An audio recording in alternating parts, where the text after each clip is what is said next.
नमस्कार, स्वागत है आप सभी का सीएनबीसी आवाज पर। आप देख रहे हैं कमाई का अड्डा। मैं हूं हर्षदा। मेरे साथ कार्यक्रम में साथ देंगे अनुज और साथ ही साथ वीरू। और मार्केट्स में क्या मोमेंटम देखने को मिला, एक जोरदार सत्र।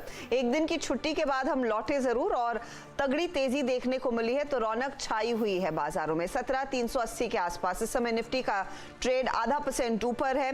निफ्टी बैंक में भी हम देख रहे हैं 380 अंकों तक की बढ़त देखने को मिली है। इनफैक्ट दिन के दौरान अगर आप गौर करेंगे तो जो ऊंचाई हुई उसी के आसपास दरअसल मार्केट मंडराता हुआ दिखाई दे रहा है। निफ्टी बैंक लगभग 39,600 के पार निकला था, इस समय 39,465 के आसपास का ट्रेड है। और आज की इस तेजी में सिर्फ दिग्गजों में नहीं, मिड कैप्स में भी पूरा जोर देखने को मिल रहा है खरीदारी का। तो निफ्टी का मिड कैप इंडेक्स आपकी स्क्रीन पर आ रहा है, जहां पर भी लगभग 400 अंकों तक का इजाफा। इसीलिए एडवांस डिक्लाइन रेशो पूरी तरह से तेजी वाले ट्रेड्स के फेवर में। ऑफ कोर्स आज हमने देखा है बैंकों में तेजी है, आज मेटल कंपनियों में खरीदारी देखने को मिली है। इनफैक्ट दो पॉकेट्स ऑफ काफी मजबूत स्ट्रेंथ वाले बने और मिड कैप्स में रियल एस्टेट, डिफेंस कंपनी। आगे डिटेल में बात करेंगे, लेकिन ट्रेंड दरअसल अच्छी खासी तेजी का बना हुआ है। अनुज, वीरू, गुड आफ्टरनून। अनुज, पहले आपकी राय, क्योंकि बहुत तगड़ा ट्रेंड और खासतौर से एक दिन छुट्टी के बाद सुबह में हमें यही चिंता थी कि मार्केट क्या टिकेगा या नहीं, कंसिडरिंग आज वो वीकली एक्सपायरी वाला दिन भी है। फिलहाल तो स्थिति साफ और तेजी की तरफ ही, तेजी की तरफ हर्षदा। लेकिन देखिए, जो ट्यूसडे का सेशन था और जो आज का सेशन है उसमें एक फंडामेंटल फर्क था। ट्यूसडे के सेशन में जैसा आपने कहा था कि आप खुलने के बाद भी उसको जंप इन करके बाय करेंगे तो आपका पैसा बनेगा। आज लेकिन सुबह वार्निंग ये थी कि सुबह सुबह मत जंप करिए, मार्केट डिप देगा, डिप में आप बाय करिए। और वही हुआ आज सुबह। ट्रेंड जो है वो क्लियरली बाय ऑन डिप्स है। अगर आप डिप्स का वेट करेंगे और डिप्स मिल रहे हैं आज तो उसमें आपको बाइंग करने को मिलेगी।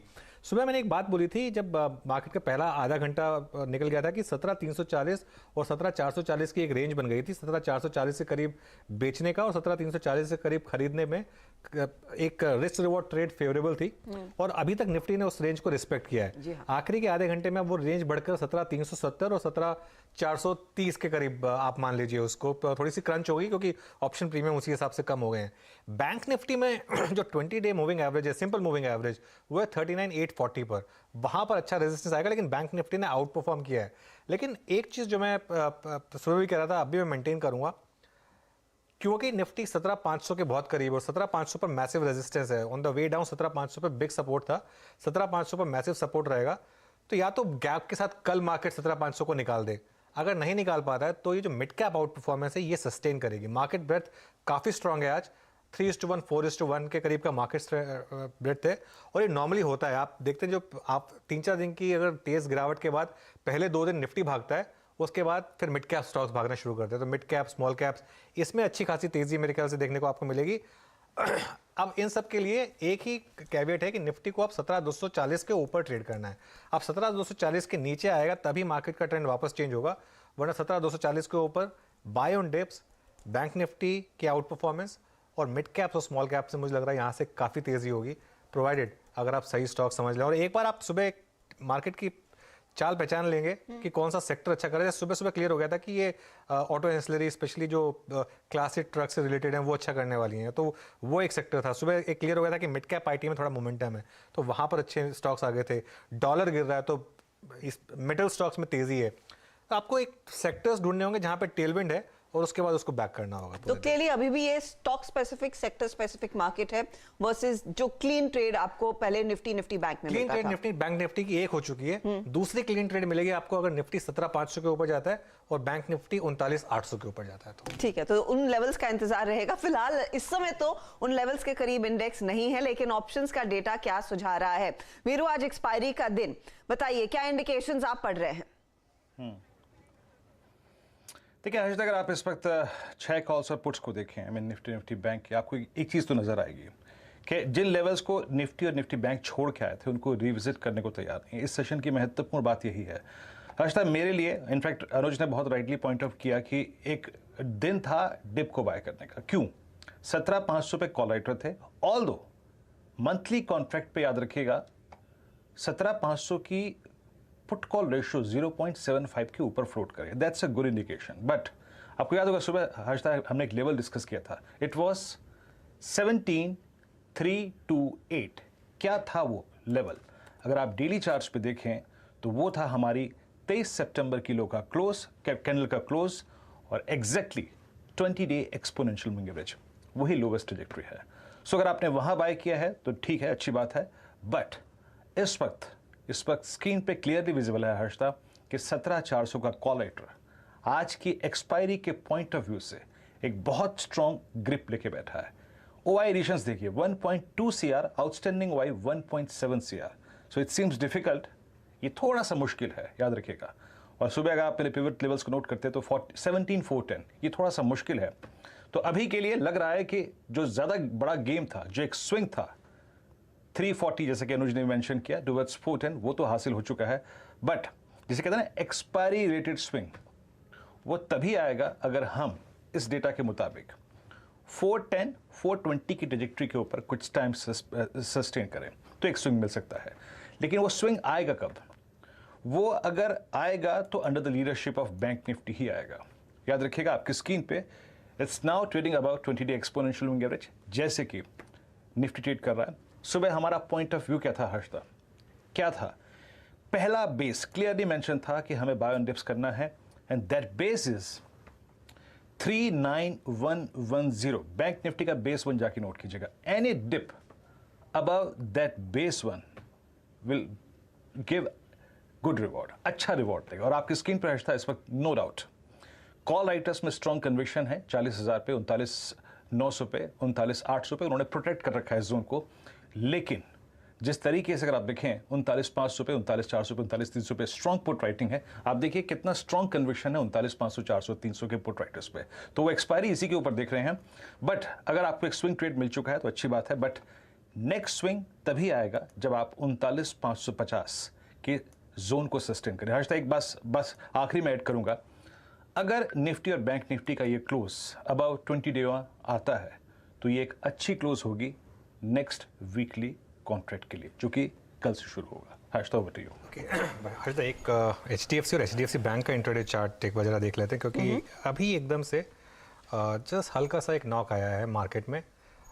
ये नॉक मतलब इतना आपको प्रोनाउंस नहीं दिखेगा क्योंकि मार्केट इतना ऊपर है इसके लिए, लेकिन HDFC और HDFC बैंक दोनों, और ये दोनों नॉर्मली वीकली एक्सपायरी वाले दिन तंग करते हैं एक्चुअली मार्केट को। मैंने हमेशा देखा है कि अगर कोई स्टॉक्स आके अगर मूड ख़राब कर देते हैं वीकली एक्सपायरी पे तो वो ये दोनों हैं, HDFC और HDFC बैंक, क्योंकि इन दोनों का वेट इतना है कि इवन दो अंडर परफॉर्म किया इन लोगों ने, लेकिन फिर भी देखिए दोनों रेड में आ गए हैं।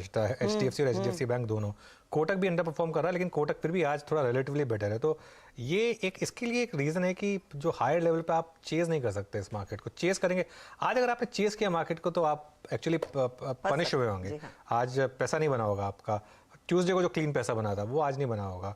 और अब अगले हफ्ते की जो स्ट्रैटेजी है वो आज की क्लोज पे काफ़ी कुछ डिपेंड करेगा, और यूएस मार्केट कैसे बंद होता है। जो मैं सुबह भी कह रहा था, ये सब चीज़ें अभी हम डिसाइड कर रहे हैं क्योंकि यूएस मार्केट 2-3 दिन के अप ट्रेंड में है। वहाँ अगर हल्का सा भी नेगेटिव ट्रेंड आया तो फिर वो हमारा ट्रेंड भी खराब करेगा, ये बात ध्यान रखिएगा बस। तो एक रियलिटी चेक ले लेते हैं, क्योंकि अमेरिकी बाजारों में कल जो जोश था वो इतना नहीं है जो ताज़ा तस्वीर यूएस का फ्यूचर्स इंडिकेट कर रहा है। डाउ फ्यूचर्स आपके सामने करीब 64 से 70 अंकों की गिरावट पर, और नैस्डैक फ्यूचर्स अब लगभग, मेरे पास जो ताज़ा डेटा दिख रहा है वो 35 पॉइंट नीचे आ चुका है। तो कल की तेजी थोड़ी सी हल्की होती हुई दिखाई दे रही। चलिए आपको दिखाते हैं कुछ ट्रेड जहां पर सबसे ज्यादा एक्शन आज दिन भर देखने को मिला है। क्लोजिंग में इनमें क्या एक्शन रहेगा, क्या एक्टिविटी आपकी होगी, उस पर भी हम बात करेंगे। लेकिन ट्रेंडिंग काउंटर्स में आप गौर करें, एक तो मेटल कंपनियां जिसका हम पहले भी जिक्र कर रहे थे, हिंडाल्को 4% ऊपर, JSW स्टील में भी 4% से ज्यादा का इजाफा बनता दिखाई दिया है। वो क्लास 8 ट्रक वाली स्टोरी पर आगे डिटेल में बात होगी, लेकिन इसका सबसे बड़ा फायदा भारत फोर्ज को मिला जहां पर 8% तक के गेन्स देखने को मिले। पर्सिस्टेंट सिस्टम्स, JP मॉर्गन की एक बहुत ही तगड़ी रिपोर्ट आई है, 4100 का टारगेट, और स्टॉक भागा 7%। इसके अलावा आप देखिए कुछ और स्टॉक्स है जहां पर सबसे ज्यादा एक्शन ट्रेडर्स ने लिया है, हालांकि ये मंदी वाले ट्रेड्स हैं। तो मंदी कहां हुई है? HUL आज थोड़ा सा लड़खड़ाता हुआ। गोदरेज कंज्यूमर के दरअसल Q2 के अपडेट के बाद बाकी FMCG कंपनियों में मुनाफा वसूली हावी हुई है।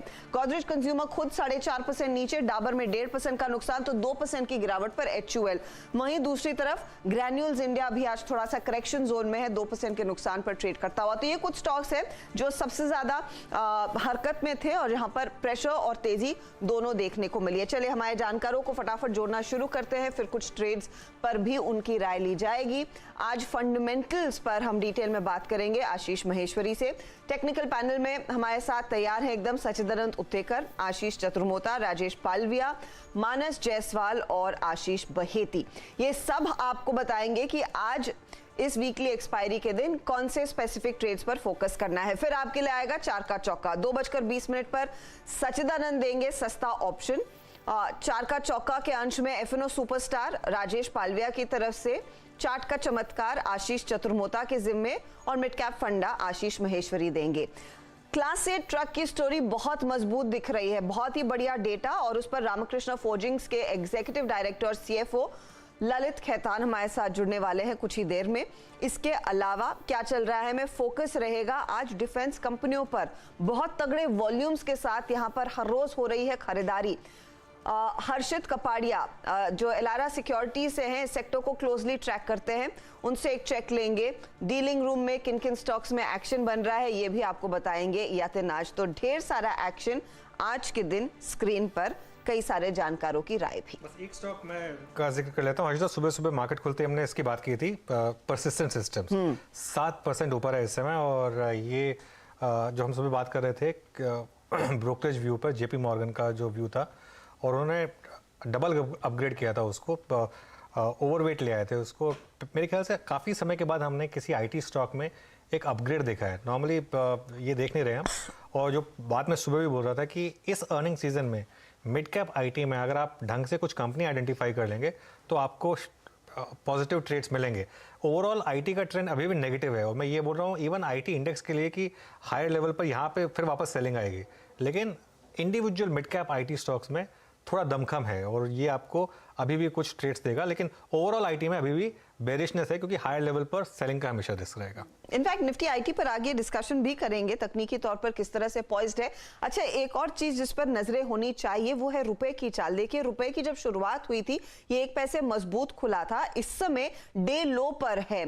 तो ये आपके सामने आंकड़ा 8151 के आसपास मुझे याद है यहाँ पर शुरुआत हुई थी, और 32 पैसे कमजोर हो चुका है वहां से। तो प्रेशर क्लियरली माउंट होता हुआ रुपी कमजोर पड़ रहा है डॉलर के मुकाबले, और जब भी ऐसी स्थिति उभर कर आती है भारतीय बाजारों में भी कुछ मुनाफा वसूली देखने को मिलती है। डॉलर इंडेक्स देखें फिर, इसकी वजह से तो नहीं गिरा है, मतलब कई बार, क्योंकि ये जो चीज़ें हैं ये एक साथ नहीं होती हैं। मतलब अगर इंडियन मार्केट का डॉलर का मूव आ रहा है तो मेरे ख्याल से एक बार बस डॉलर इंडेक्स इंट्राडे देख लेते हैं। 111 ये सुबह का जो लो था इसका आज था 110.7 था।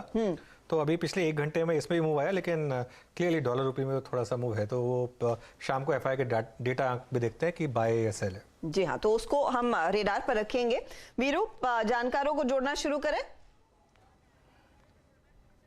जी हाँ, चलिए हर्षिता भाई काम करते हैं, ट्रेड लेना शुरू करते हैं। यहाँ पे मार्केट्स थोड़ा सा अगर आप देखें, leadership of in fact HDFC group के सारे स्टॉक्स जो हैं वो इस वक्त कोलैप्स हो रहे हैं थोड़ा सा। खैर, और थोड़ा कैपिटल गुड्स में काफ़ी अच्छे स्विंग आ रहे हैं, और इसमें एक बार सिमंस को लेकर आइएगा आपकी स्क्रीन पे। डे हाई की डायरेक्टरी मार्केट ट्रेड कर रहा है। ट्रेड्स को पिक करते हैं, और पहले मानस, आपका व्यू एग्जैक्टली इस वक्त क्या चेज करना चाहेंगे आप, और क्या इंप्रेस कर रहा है आपको इस वक्त योर ट्रेड एट 2? तो देखिए वीरेंद्र जी, एसआरएफ पे ध्यान देना चाहिए, क्योंकि अगर आप केमिकल क्षेत्र की कंपनीज देखें तो आज मॉर्निंग में भी बाइंग इंटरेस्ट देखने को मिला था, लेकिन एसआरएफ पे कंसोलिडेशन दिख रहा था मॉर्निंग से। अभी कुछ मिनटों पहले एसआरएफ ने ब्रेकआउट दिया, अपने 20-डे मूविंग एवरेज के ऊपर निकला, और ध्यान रखिए कि अभी 2 या 3 दिन पहले स्टॉक ने अपने 100-डे मूविंग एवरेज को टेस्ट किया था, लेकिन उसके नीचे नहीं फिसला था। तो क्योंकि आज 20-डे मूविंग एवरेज ब्रीच हो गया है, उसके ऊपर एसआरएफ निकला है, यहाँ पर खरीदारी करने की राय रहेगी। 2550 के आपको टारगेट रखने हैं, तो 2550 के स्टॉप लॉस से खरीदारी करिए। 2675 तक के टारगेट्स आपको देखने को मिल सकते हैं, और यहाँ पर at the money call option भी ले सकते हैं। 2600 का कॉल ऑप्शन 92 रुपीज पे ट्रेड हो रहा है, वहां पर खरीदारी करिए। 70 रुपए का स्टॉप लॉस लगाइए, ऊपर की तरफ 130 रुपए के टारगेट सेट करिए। चलिए, तो ट्रेड एट 2 में पहला ट्रेड गया है जनाब केमिकल स्पेस से। It is SRF. 2600 की कॉल भी लेनी है, यहाँ पर इसका प्रीमियम है 93.30। ओके, और जो फ्यूचर्स था जब आपने वकालत की थी इसकी, तो करीब 2588 के आसपास केमिकल स्पेस में एसआरएफ का फ्यूचर ट्रेड कर रहा था। अच्छा, ठीक है, और ट्रेड्स को जोड़ते हैं। प्रकाश सर, आप क्या चेस करेंगे 2 बजे? बताइए, आपको क्या इंप्रेस कर रहा है?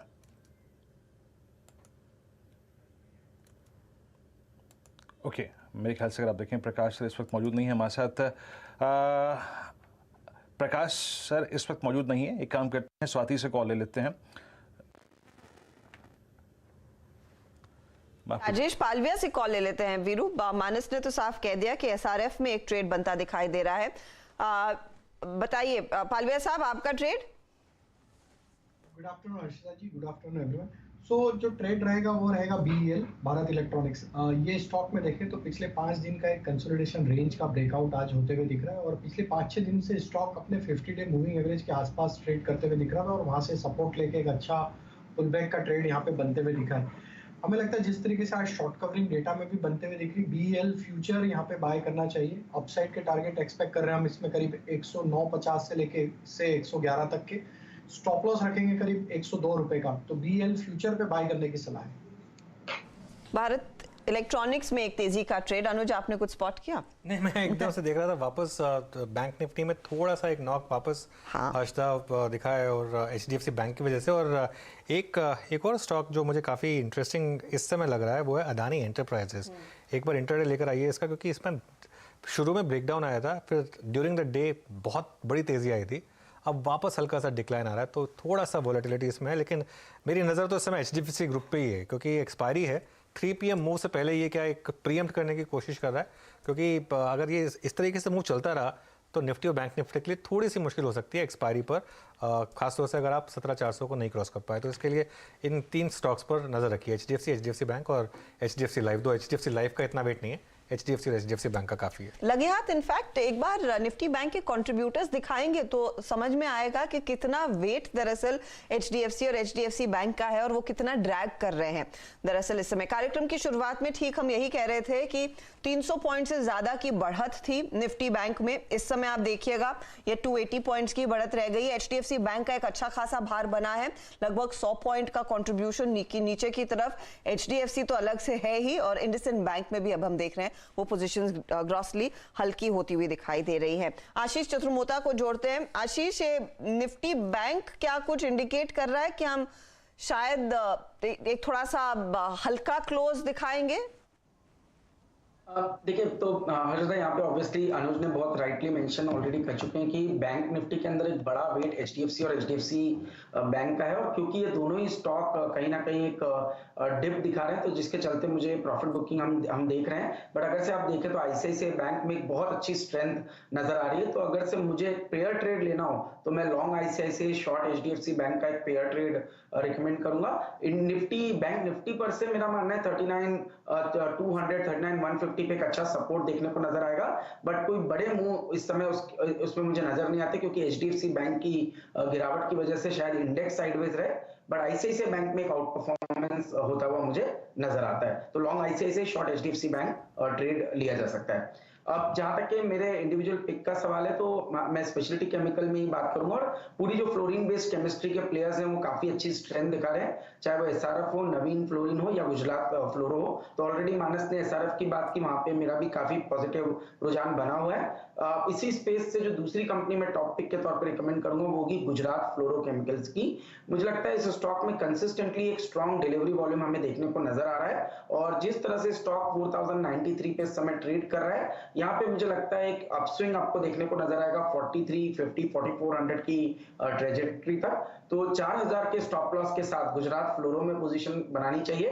4350 4400 के लक्ष्य शॉर्ट टर्म में इस स्टॉक में देखने को नजर आ सकते हैं। आगे बढ़े इससे पहले हर्षदा एक बात बोलूँगा मैं, ये जो रुपी में डिक्लाइन है उसका एक कारण ब्रेंट क्रूड प्राइस में जो तेज़ी आप देख रहे हैं वो भी हो सकता है। और मेरे ख्याल से ये जो कॉम्बिनेशन है ना, ब्रेंट क्रूड 94 क्रॉस कर रहा है, 96 काफ़ी बड़ा लेवल है जो ग्लोबली बात कर रहे हैं लोग, कि अगर ब्रेंट क्रूड ने 96 क्रॉस किया तो एक 4 महीने का जो डाउन ट्रेंड है वो ख़त्म हो जाएगा। तो 4 महीने से हमको एक टेलविंड मिली है ब्रेंट क्रूड की वजह से। तो अगर $96 के पार निकलते हैं हम तो वो एक टेलविंड खत्म हो जाएगी, क्योंकि अगर क्रूड 105-110 गया तो फिर वापस कहानी पलट जाएगी पूरी की पूरी। क्योंकि हमारा जो मैक्रो है उसका आउट परफॉर्म करने का एक सबसे बड़ा फैक्टर है जो क्रूड में बड़ी गिरावट आई है।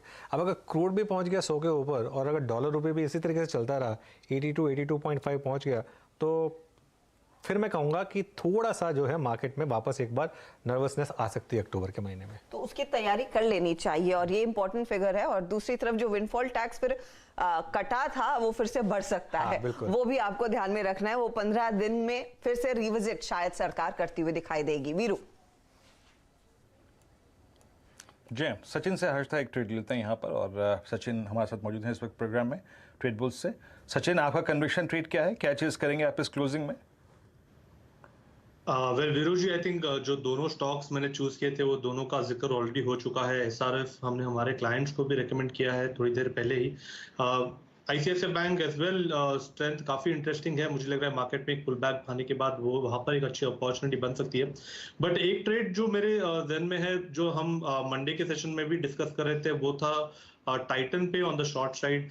जिस तरीके से यहाँ पर वीकली चार्ट्स पे एक बुलिश बेरिश एनगल्फिंग है, उसके बाद अगर हम डेली चार्ट पे देखें तो वहां पर एक राइजिंग वेज छोटा सा बना है, जिसका ब्रेकडाउन यहाँ पर नजर आ रहा है। 2600 के नीचे स्टॉक बार बार स्लिप हो रहा है, तो मुझे लग रहा है यहाँ पर अभी भी बिकवाली करने के ही मौके ढूंढने हैं आपको टाइटन में। स्टॉप लॉस आपको लगा रहा है अराउंड 2620 के आसपास, एंड इंट्राडे का मुझे लग रहा है एक बार एक स्विंग बन सकता है अराउंड 2550 के आसपास का। तो यहाँ पर बिकवाली करनी है टाइटन के फ्यूचर्स में 2620 के स्टॉप लॉस के साथ। जी हाँ, टाइटन फ्यूचर्स सेल है, और टाइटन फ्यूचर्स याद रखिएगा इस वक्त डे ऊपर ट्रेड करते हुए। और अभी अगर आप देखें एग्जैक्टली ये जो प्राइस है वो 20 डे एक्सपोनेंशियल मूविंग एवरेज के नीचे फ्लोट होता हुआ आपकी स्क्रीन पर। आशीष बहती इस वक्त कार्यक्रम में मौजूद हैं। आशीष बताइए, नमस्कार, आप क्या ट्रेड गैप करेंगे इस वक्त? गुड आफ्टरनून वीरेन जी, गुड आफ्टरनून एवरीवन।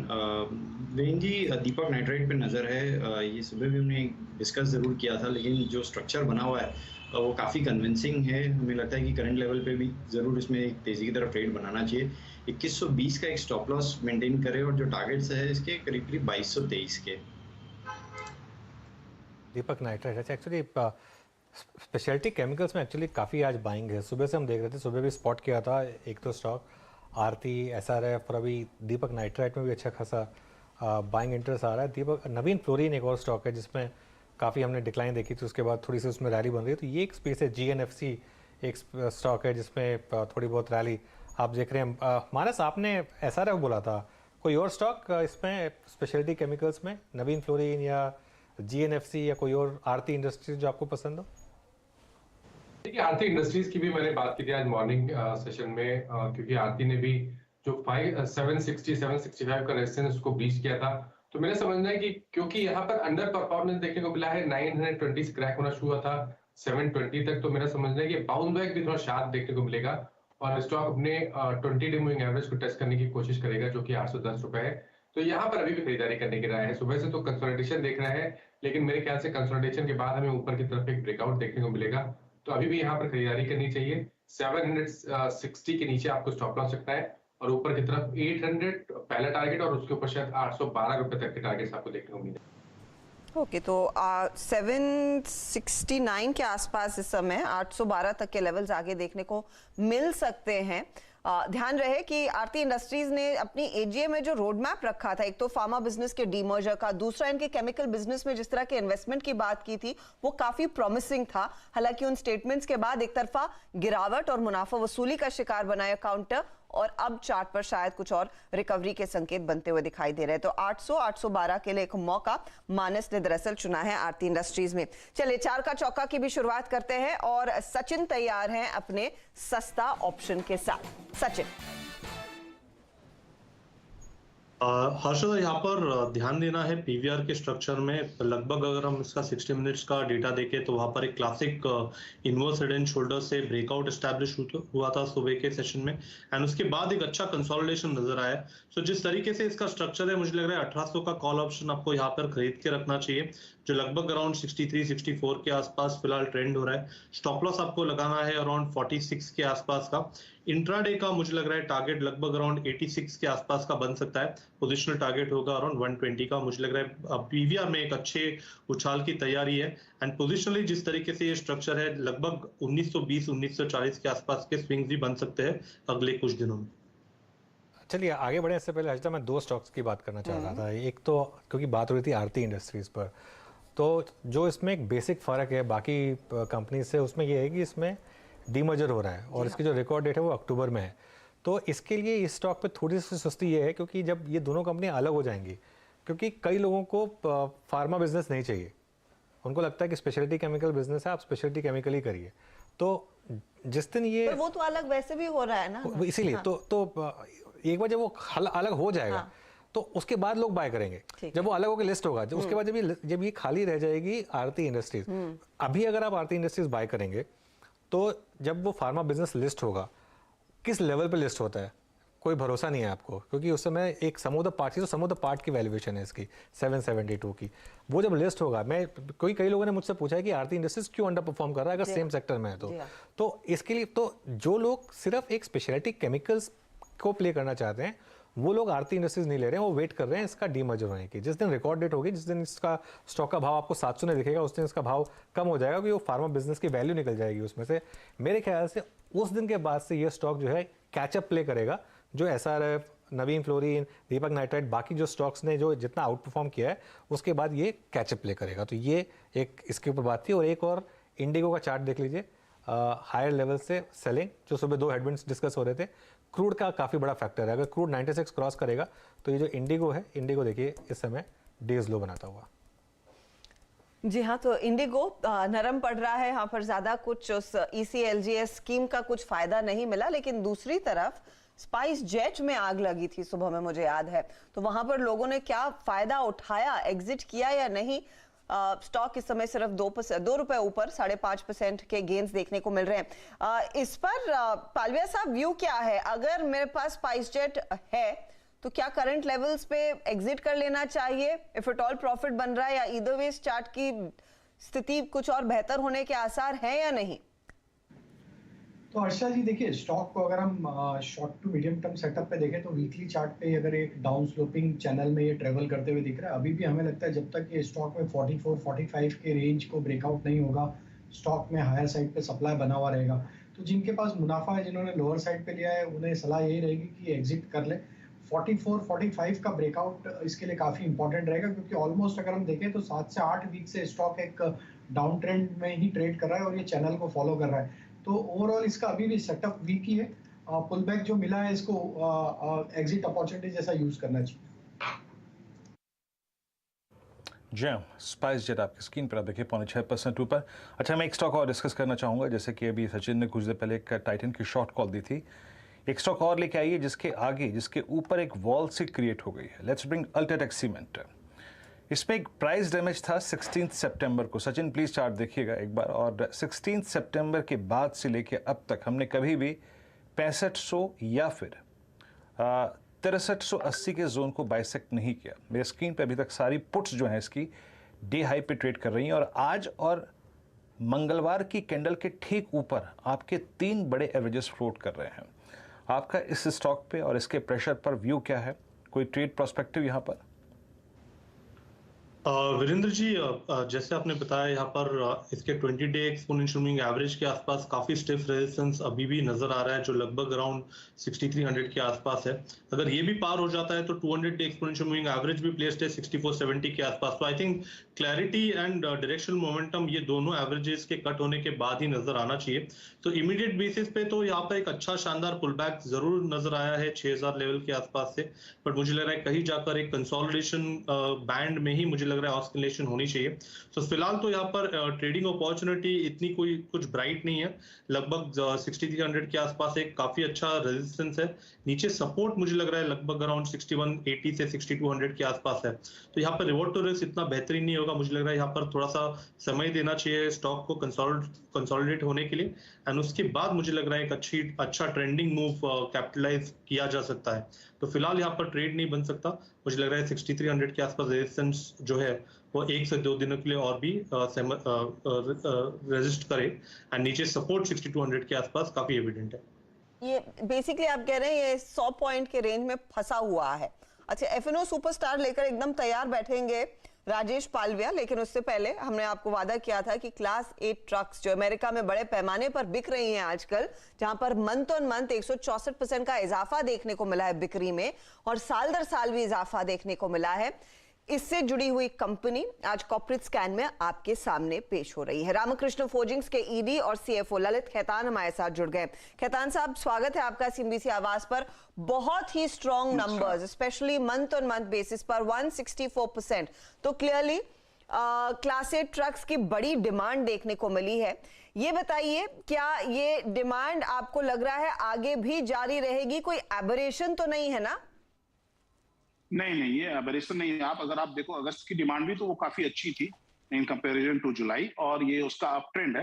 हाँ, थोड़ा सा इसमें पेंट अप लग रहा है कि डिमांड हो सकती है थोड़ी पेंट अप हो, और थोड़ा मॉडरेशन हो सकता है, लेकिन समवेयर बिटवीन अगस्त टू सितंबर की जो डिमांड आई है उसके बीच में ये डिमांड मेंटेन होनी चाहिए। तो पहले से, और मैं प्री अगस्त के बारे में पूछ रही हूं, क्या बिजनेस में अच्छे खासे ग्रोथ की आप अपेक्षा कर रहे हैं? क्योंकि क्लास 8 ट्रक्स बड़े पैमाने पर अमेरिका में, नॉर्थ अमेरिका में बिकती है, कनाडा में भी इनका बड़ा पैमाने पर इस्तेमाल होता है। इतनी हम खबरें सुनते हैं कि अमेरिका में स्लो डाउन आ सकता है, रिसेशन का डर है, कुछ संकेत ऐसे जब आप अपने क्लाइंट से बात करते हैं? जी देखिए, हमने पहले भी कहा है और ग्राउंड पर ऐसे कोई भी संकेत नहीं है कि स्लो डाउन आ रहा है या रिसेशन है।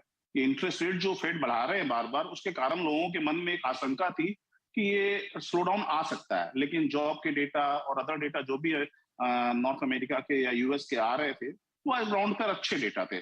और ऑर्डर बैकलॉग, जैसे हम क्लास 8 की बात करें तो ऑर्डर बैकलॉग हमेशा ही हेल्दी रहे, और हम ये मालूम था कि ये जो इशूज है वो सप्लाई चेन के कारण है, और सप्लाई चेन अब ये दर्शा रहा है कि सप्लाई चेन ईजी हो रही है, और इस कारण से ये ऑर्डर इनफ्लो में बूस्ट आया है। सो हमें आने वाला समय काफी अच्छा लगता है डिमांड पर्सपेक्टिव के हिसाब से, एंड रिसेशन की हमें तो अभी कोई चिंता नहीं दिख रही।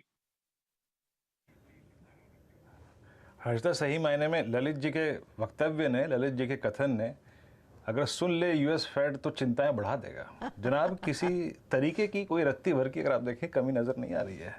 हम खामखा अगर आप देखें इतने ब्याज बढ़ा रहे हैं। अच्छा ललित जी, सब कुछ बाहर की बातें हो रही हैं, थोड़ा सा डोमेस्टिक मार्केट के बारे में बात करते हैं। We are talking only about class 8 truck sales in US, but domestic CV sir ये कैसा कर रहा है कमर्शियल व्हीकल सेगमेंट? थोड़ा सा इसके बारे में बताइए। डोमेस्टिक सीवी भी सर बहुत बेहतर कर रहा है, और मंथ ऑन मंथ इसके नंबर्स इंप्रूव हो रहे हैं, और on the back of festive season last month भी नंबर काफी अच्छे थे, और आने वाले महीने में भी नंबर्स अच्छे दिख रहे हैं। मतलब और हमारे OEM से इंडिकेशन मिल रहे हैं H2 will be better than H1 in domestic CV. जब आप कहते हैं will be better, sir how much better? क्योंकि बेसिकली सीवी ट्रक्स में इजाफा आना एक मजबूत इकोनॉमी का संकेत होता है। निश्चित रूप से देखिए, अभी भी अगर हम बात करें तो हम सीवी साइकिल के पीक से काफी पीछे हैं। 2018-19 की जो सीवी साइकिल थी उसके अभी हम 60 से 70% तक भी नहीं पहुंचे हैं। तो अभी काफी स्कोप है अपसाइड का सीवी साइकिल में, और अगर उसको इस बार जब हम आगे निकलेंगे तो उसको क्रॉस भी करेंगे पिछली डिमांड लेवल को, तो हमें लगता है कम से कम मिनिमम 10 से 15% का इजाफा आना चाहिए H2 में। सवाल खैतान जी मैं आपसे पूछना चाहूंगी कि हाल फिलहाल में ऑफ कोर्स पिछले 3 महीनों में इनपुट कॉस्ट थोड़ा सा स्टेबल हुआ है, लेकिन उसमें इजाफा देखने को मिला है, तो मार्जिन्स की तस्वीर कैसी रहेगी? क्या मार्जिन्स पर कुछ स्क्वीज आ रहा है, या फिर आप मेंटेन कर पाएंगे जो आपने Q1 में डिलीवर किया था? हम मार्जिन मेंटेन कर पाएंगे, क्योंकि देखिए इनपुट कॉस्ट पे प्रेशर है, लेकिन सिल्वर लाइनिंग भी, जैसे ओशियन फ्रेट में कमी आई है। एंड आप जब काम करते हो तो आप कंटिन्यूसली अपनी इंटरनल एफिशिएंसी पे काम करते हो, तो हमारी कोशिश यही रहेगी कि हम अपनी मार्जिन मेंटेन करें और इधर उसको इम्प्रूव करने की कोशिश करें। खैतान साहब बहुत बहुत शुक्रिया हमारे लिए समय निकालने के लिए। एक बहुत स्ट्रॉन्ग कमेंट्री आप दे रहे हैं, और खैतान साहब ने तो साफ कह दिया कि अमेरिका में रिसेशन वाली कोई स्थिति नहीं दिखाई दे रही है, इनके ऑर्डर्स पर कोई असर नहीं देखने को मिला है। इनफैक्ट ऑर्डर बुक बहुत ही मजबूत है, और दूसरी 6 माही इस साल की और भी ज्यादा बेहतर रहेगी पहली 6 माही की तुलना में। शुक्रिया खैतान साहब। एक बार स्टॉक्स पर नजर डाल लीजिएगा। आज का टॉप परफॉर्मर ऑफ कोर्स इसी क्षेत्र से भारत फोर्ज है, लेकिन RK forgings, JNA axle, Motherson Sumi जिसका जिक्र वीरू पहले भी कर रहे थे, इन सब में अच्छी खासी तेजी इसी डेटा के मद्देनजर आई है। इस पर फटाफट से आशीष बहेती मैं आपकी राय लेना चाहूंगी, क्योंकि सुबह में मैंने आपको भारत फोर्ज ही पूछा था और आपने यही कहा था कि एक ऐसे पॉइंट पर खड़ा है कि ब्रेकआउट आ सकता है। आज का मूव आई एम श्योर वो ब्रेकआउट दिखा रहा है। अब यहां से अगला पड़ाव क्या, और क्या अभी भी नई पोजीशंस खड़ी की जा सकती है? जी हर्षिता मैम, जिस हिसाब का ओपन इंटरेस्ट बिल्टअप है स्टॉक में और जो वॉल्यूम आज क्लॉक इन हो चुके हैं ऑलरेडी 5.5 मिलियन शेयर्स के करीब करीब वॉल्यूम हो चुके हैं, और जिस हिसाब से 20 डेमा के ऊपर रीगेन करके एक बहुत अच्छा ब्रेकआउट दिया है स्टॉक ने, हमें लगता है कि ज़रूर इस लेवल पे भी ट्रेडिंग पोजीशन बनाई जा सकती है। स्टॉप लॉस थोड़ा सा डीप रखना पड़ेगा क्योंकि एक बड़ा मूव ऑलरेडी देखने मिल चुका है। तो जो स्टॉप लॉस मेंटेन करना है वो करीब करीब 740 के करीब का एक एसएल मेंटेन करे, और द फर्स्ट टारगेट इसमें जो आता हुआ दिख रहा है 800, और 800 अगर ये क्रॉस कर जाता है तो फिर इसमें हमें लगता है कि 830 तक के भी लेवल्स देखने मिल सकते हैं। ओके, देखिए अर्शिता, एक जरा मार्केट पर नज़र रख लीजिए। कई बार क्या होता है, आप इस समय मार्केट को देख के लगेगा कि दिन अच्छा था, ठीक है अच्छा था, लेकिन खुलने के बाद अगर आपने लिया तो क्या, खुलने के बाद किसी भी पॉइंट पर अगर आपने उस समय लिया होता इंडेक्स, तो अब आप इन द रेड है, क्योंकि market lowest point of the day पर ट्रेड कर रहा है। और एक बार जरा स्टॉक देख लीजिए, इंट्राडे एचडीएफसी ग्रुप की बात हो रही थी कि एक्सपायरी वाले दिन ये स्टॉक्स हमेशा तंग करते हैं, तो एचडीएफसी और एचडीएफसी बैंक, एचडीएफसी लाइफ भी डेज लो पर आ गया। और एक बार टेक महिंद्रा का इंट्राडे चार्ट लेकर आइए। टेक महिंद्रा आईटी स्टॉक सुबह से काफ़ी स्ट्रांग थे, लेकिन प्रॉब्लम यही है आईटी स्टॉक्स की कि हायर लेवल पर यहाँ पर काफ़ी वल्नरेबिलिटी है। जो इंडेक्स है वो भी हायर लेवल पर वल्नरेबल है, और स्टॉक्स तो हैं ही। हिंदुस्तान यूनिलीवर एक और स्टॉक है जिस पे हम इस समय थोड़ा सा इंट्राडे डिक्लाइन देख रहे हैं। एक बार जरा हिंदुस्तान यूनिलीवर का भी चार्ट लेकर आइए, वो भी इस समय लो पॉइंट ऑफ द डे पर है। और अदानी एंटरप्राइज जिसकी बात हो रही थी, तो ये सब कॉम्बिनेशन ऑफ स्टॉक्स हैं जिसकी वजह से ठीक है मार्केट अभी भी ग्रीन में है, ऐसा नहीं है। बस अब ये है कि जो रेंज की बात हो रही थी कि 17,330 340, अब अगर यहाँ पर संभल गया तो ठीक है, वरना 17,300 के नीचे नहीं जाना चाहिए। 17,300 के नीचे गया तो मुझे लग रहा है कि थोड़ी सी दिक्कत हो सकती है, लेकिन अगर यहाँ पे भी एक्सपायरी हो गई ना, तो मेरे ख्याल से bulls would have still one the game. आज का दिन फिर भी बुल्स के नाम रहेगा अगर इसके ऊपर बंद हो गए, तो इसके नीचे नहीं बंद होना चाहिए बस। जी हाँ, 17,330। इस बीच केमिकल का लोचा पुरजोर तरीके से अगर आप देखें चल रहा है। लेट्स ब्रिंग अप, जरा एक बार दिखाइए राष्ट्र केमिकल फर्टिलाइजर्स। आज इस स्टॉक को देखिए 9735। थोड़ी स्पॉटिंग कर लेते हैं, उसके बाद हमारा एक सेगमेंट जो है वो इंतजार कर रहा है चार का चौका में, लेकिन इसको एक टेक्निकल पर्सपेक्टिव से रीड करते हैं। आशीष बाहिती जी, आपकी राय, ऐसा आरसीएफ में लगभग 20-25 दिन के अंतराल में एक स्विंग आता है, ऐसा ही स्विंग हमको मिला था अगस्त के 3rd वीक में, ऐसा ही स्विंग मिला था हमें मई के 2nd वीक में, और वो स्विंग अच्छा पैसा देके जाता है एज ए स्विंग ट्रेडर। 97.75 पे आपका कोई ट्रेड व्यू आरसीएफ पर?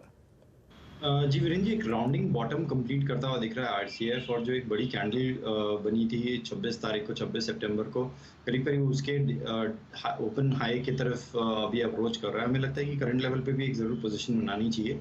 9650 के करीब पे एक स्टॉप लॉस मेंटेन करे, और जो फर्स्ट टारगेट इसके है वो 9970 के, अगर वो निकल जाता है, क्रॉस हो जाता है, तो हमें लगता है कि 104 तक के भी लेवल्स इसमें देखने मिल सकते हैं। तो करंट लेवल पे खरीदारी की सलाह रहेगी।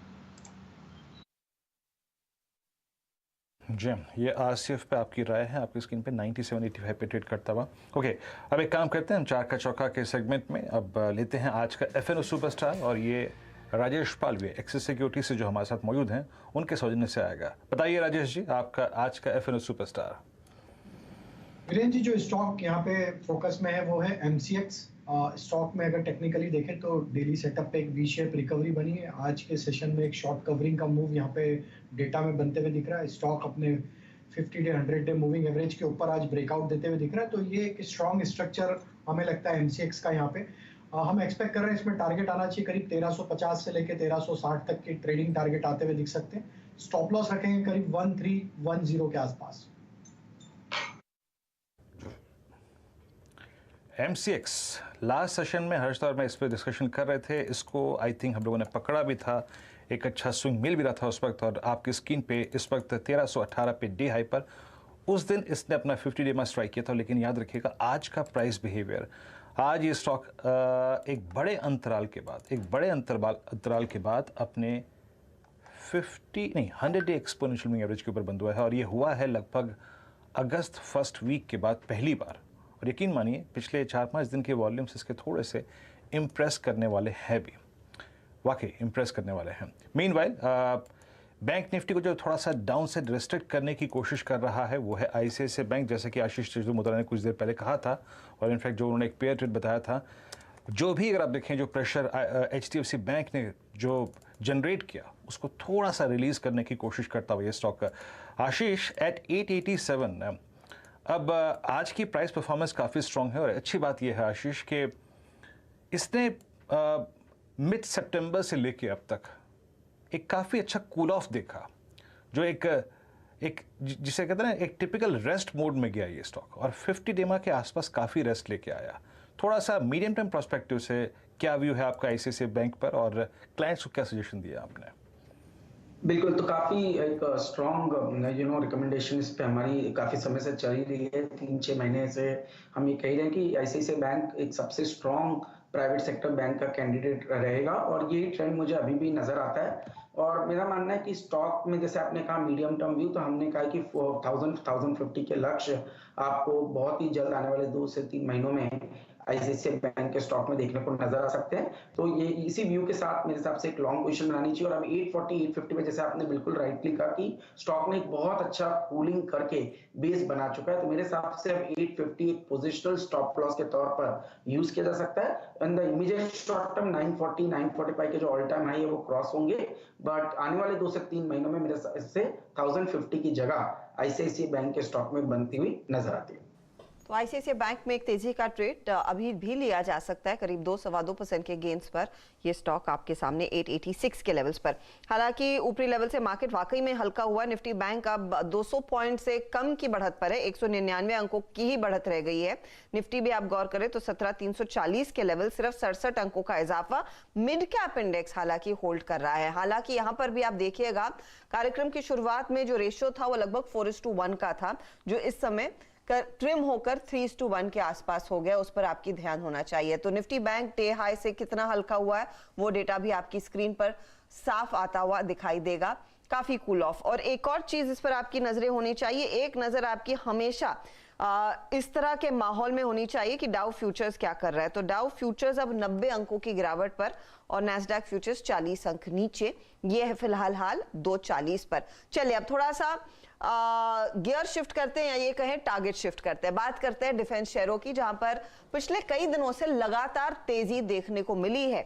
मिसाल के तौर पर आप देखिएगा गार्डन रीच शिपयार्ड का शेयर आज 9% ऊपर है, इस महीने 17% तक के रिटर्न्स इसने दिए हैं।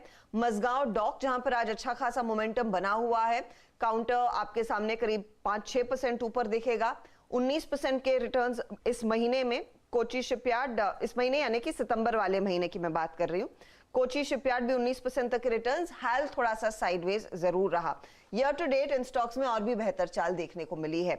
अब सवाल यही है कि इन स्टॉक्स में इतनी तेजी क्यों है। हमारे साथ इलारा सिक्योरिटीज के वाइस प्रेसिडेंट हर्षित कपाड़िया जुड़ रहे हैं। हर्षित काफी क्लोजली डिफेंस कंपनियों को ट्रैक करते हैं। हर्षित, स्पेशली ये नेवी ऑर्डर्स जो फुलफिल करती हैं, गार्डन रीच, आपकी कोची शिपयार्ड, मजगांव डॉक, इन सब में बहुत बड़े पैमाने पर खरीदारी हुई है और जिस तरह का वॉल्यूम एक्शन देखने को मिलता है, अगर आज का ही मिसाल के तौर पर देखें, गार्डन रीच में 7-8 गुना का वॉल्यूम है। अनडाउटेडली यहां पर बड़ा पैसा आ रहा है, डोमेस्टिक इंस्टीट्यूशंस परहैप्स FIIs खरीद रहे होंगे। ट्रिगर क्या है इतनी बड़ी तेजी का? जी नमस्कार। तो ये ट्रिगर की तेजी है जो गवर्नमेंट इंडिजनाइजेशन ड्राइव कर रही है, वो सबसे बड़ा ट्रिगर है। और आप ऑर्डर का हम पाइपलाइन देखेंगे जो शिप बिल्डिंग कंपनीज करती है, शिप्स बनाती है, वॉरशिप्स या सबमरीन, वो और अच्छी हो गई है, उस पर और क्लैरिटी हमें मिल गई है। ऑलमोस्ट 1 लाख करोड़ की जितनी पाइपलाइन है नेक्स्ट 4 से 5 साल के लिए, ओनली ऑन शिप बिल्डिंग, और सबमरीन की another close to around 50,000 crore. तो करीबन 1.5 लाख करोड़ की मेरे पास पाइपलाइन विजिबिलिटी हो गई है। और आप अगर बाकी के डिफेंस स्टॉक से देखेंगे, भारत इलेक्ट्रॉनिक्स है या हिंदुस्तान एरोनॉटिक्स है या भारत डायनामिक्स है, उनसे ये कम चले थे, तो अभी वो जो नहीं चले थे उनको ज्यादा अपलिफ्टमेंट मिल रहा है। एग्जैक्टली आपका व्यू HL पे क्या है हर्षित? मैं जानना चाहूँगा। एक बड़ा रनअप, और आई थिंक CY22 अगर किसी स्टॉक को बिलोंग करता है तो मेरे ख्याल से BE और HL दोनों को बिलोंग करता है, बट एग्जैक्टली अभी अब लाइट कॉम्बैट एयरक्राफ्ट वो अगर आप देखें मैदान में है। एक और चीज़ जो मैं पढ़ रहा था जो कि काफ़ी इंटरेस्टिंग लगी मुझे, वो ये कि HL is now getting lot of maintenance business in I think African continent, जब से रशिया एंगेज रहा है इस वॉर में, और क्योंकि सुखोई वहाँ भी अगर आप देखें रशिया ने सेल किया था, क्या मेंटेनेंस बिजनेस भी एचएएल के पास काफ़ी आया है इस बार? तो आप अगर देखिए उनका जो मेंटेनेंस वाला जो बिजनेस है, स्पेयर पार्ट जिसको हम लोग बोलते हैं, उसका रन रेट अभी 15,000 करोड़ के जितना था एवरी ईयर का ऑर्डर इनफ्लो, जो अभी क्योंकि हम लोग इंडिया में खुद सुखोई अभी बनाते हैं, हेल बनाता है, तो वो रन रेट अराउंड 20,000 करोड़ हो जाएगा। तो नंबर बहुत ही बड़ा हो रहा है। तो 20,000 करोड़ की रन रेट एवरी ईयर आपको मिलते रहेगा और 20,000 से ज़्यादा ही होगा। एक ये सबसे बड़ा ट्रिगर है। दूसरा जो ट्रिगर है वो है, आप इंडिजनाइजेशन में देखिए सबसे बड़ी जो खरीदारी होती है वो एयरक्राफ्ट और हेलीकॉप्टर्स की होती है, और काफ़ी कुछ जो प्रोजेक्ट्स जो गवर्नमेंट ने जो इंपोर्ट कर रहे थे, हम लोग ने गवर्नमेंट ने स्टॉप कर दिए और गवर्नमेंट ने बोला है हमारे जो हेल बनाते हैं, हेलीकॉप्टर्स हो या एयरक्राफ्ट हो, वो सब इंडिजनाइज होगा। तो ये दो बड़े ट्रिगर्स है। और साथ जैसे आपने बताया था, रशिया की वजह से हमारे लिए एक एक्सपोर्ट अपॉर्चुनिटी बड़ी है, बिकॉज आप ग्लोबली देखोगे दुनिया में सबसे बड़े एक्सपोर्टर दो ही थे, यूएस और रशिया। अभी रशिया जो अपने वॉर की वजह से खुद को पहले रीबिल्ड करेगा, तो बाकी जो छोटे देशों है जिसको सप्लाई चाहिए एयरक्राफ्ट की, हेलीकॉप्टर्स की, वो इंडिया पॉसिबली दे पाएगा, और वो रशियन इक्विपमेंट को अच्छी तरह समझता भी है। तो वो भी एक अपॉर्चुनिटी का ट्रिगर बनता है, जैसे इजिप्ट है या मलेशिया है जहाँ पे हम लोग ये बात कर रहे हैं अभी। मुझे याद है हाल के मैनेजमेंट ने कहा भी था कि मलेशिया में वो एक दफ्तर भी खोलने वाले हैं उस बिजनेस को अग्रेसिवली सर्विस करने के लिए। Coming back to the navy orders, आपने कहा लगभग 1.5 लाख यहाँ पर करोड़ के ऑर्डर्स रहेंगे। इसमें गार्डन रीच के हाथ कितना हिस्सा लगता हुआ दिखाई देगा? कितना आपको लग रहा है मजगांव वर्सेस कोची सर्विस करेगा? क्योंकि आज स्पेशली गार्डन रीच देखें तो बहुत तगड़े वॉल्यूम्स पर ये तेजी देखने को मिली है। जी, इसमें 1.5 लाख करोड़ में सबसे बड़ी अपॉर्चुनिटी मिल सकती है मजगांव डॉकयार्ड को, बिकॉज उसके पास सबमरीन भी है और वॉरशिप है। तो दोनों का मिला के अपॉर्चुनिटी साइज कुछ अराउंड 80,000 करोड़ का होता है। जीआरएससी की बात करूं तो उसका करीबन अराउंड 50 से 60,000 करोड़ का अपॉर्चुनिटी साइज होता है, और कोचिन शिपयार्ड की अपॉर्चुनिटी साइज अराउंड 30,000 से 40,000 करोड़ हो सकती है। साइजेबल ऑर्डर्स इन कंपनियों के हाथ अगले 4-5 सालों में लगेंगे। आपका टॉप पिक क्या रहेगा हर्षित? क्या आपका प्रेफरेंस इन सरकारी कंपनियों पर है, या फिर हाल ही में जो निजी कंपनियां भी लिस्ट हुई हैं उसमें भी कुछ मौका है निवेशकों के लिए? जी, इसमें सबसे पहली बेनिफिट जो है वो सब डिफेंस की कंपनीज, पीएसयू कंपनीज को ही मिलेगी। उसमें मेरा टॉप पिक अभी भी जीआरएससी है स्मॉल कैप और मिड कैप साइड पे, और लार्ज कैप साइड पे हिंदुस्तान एरोनॉटिक्स है।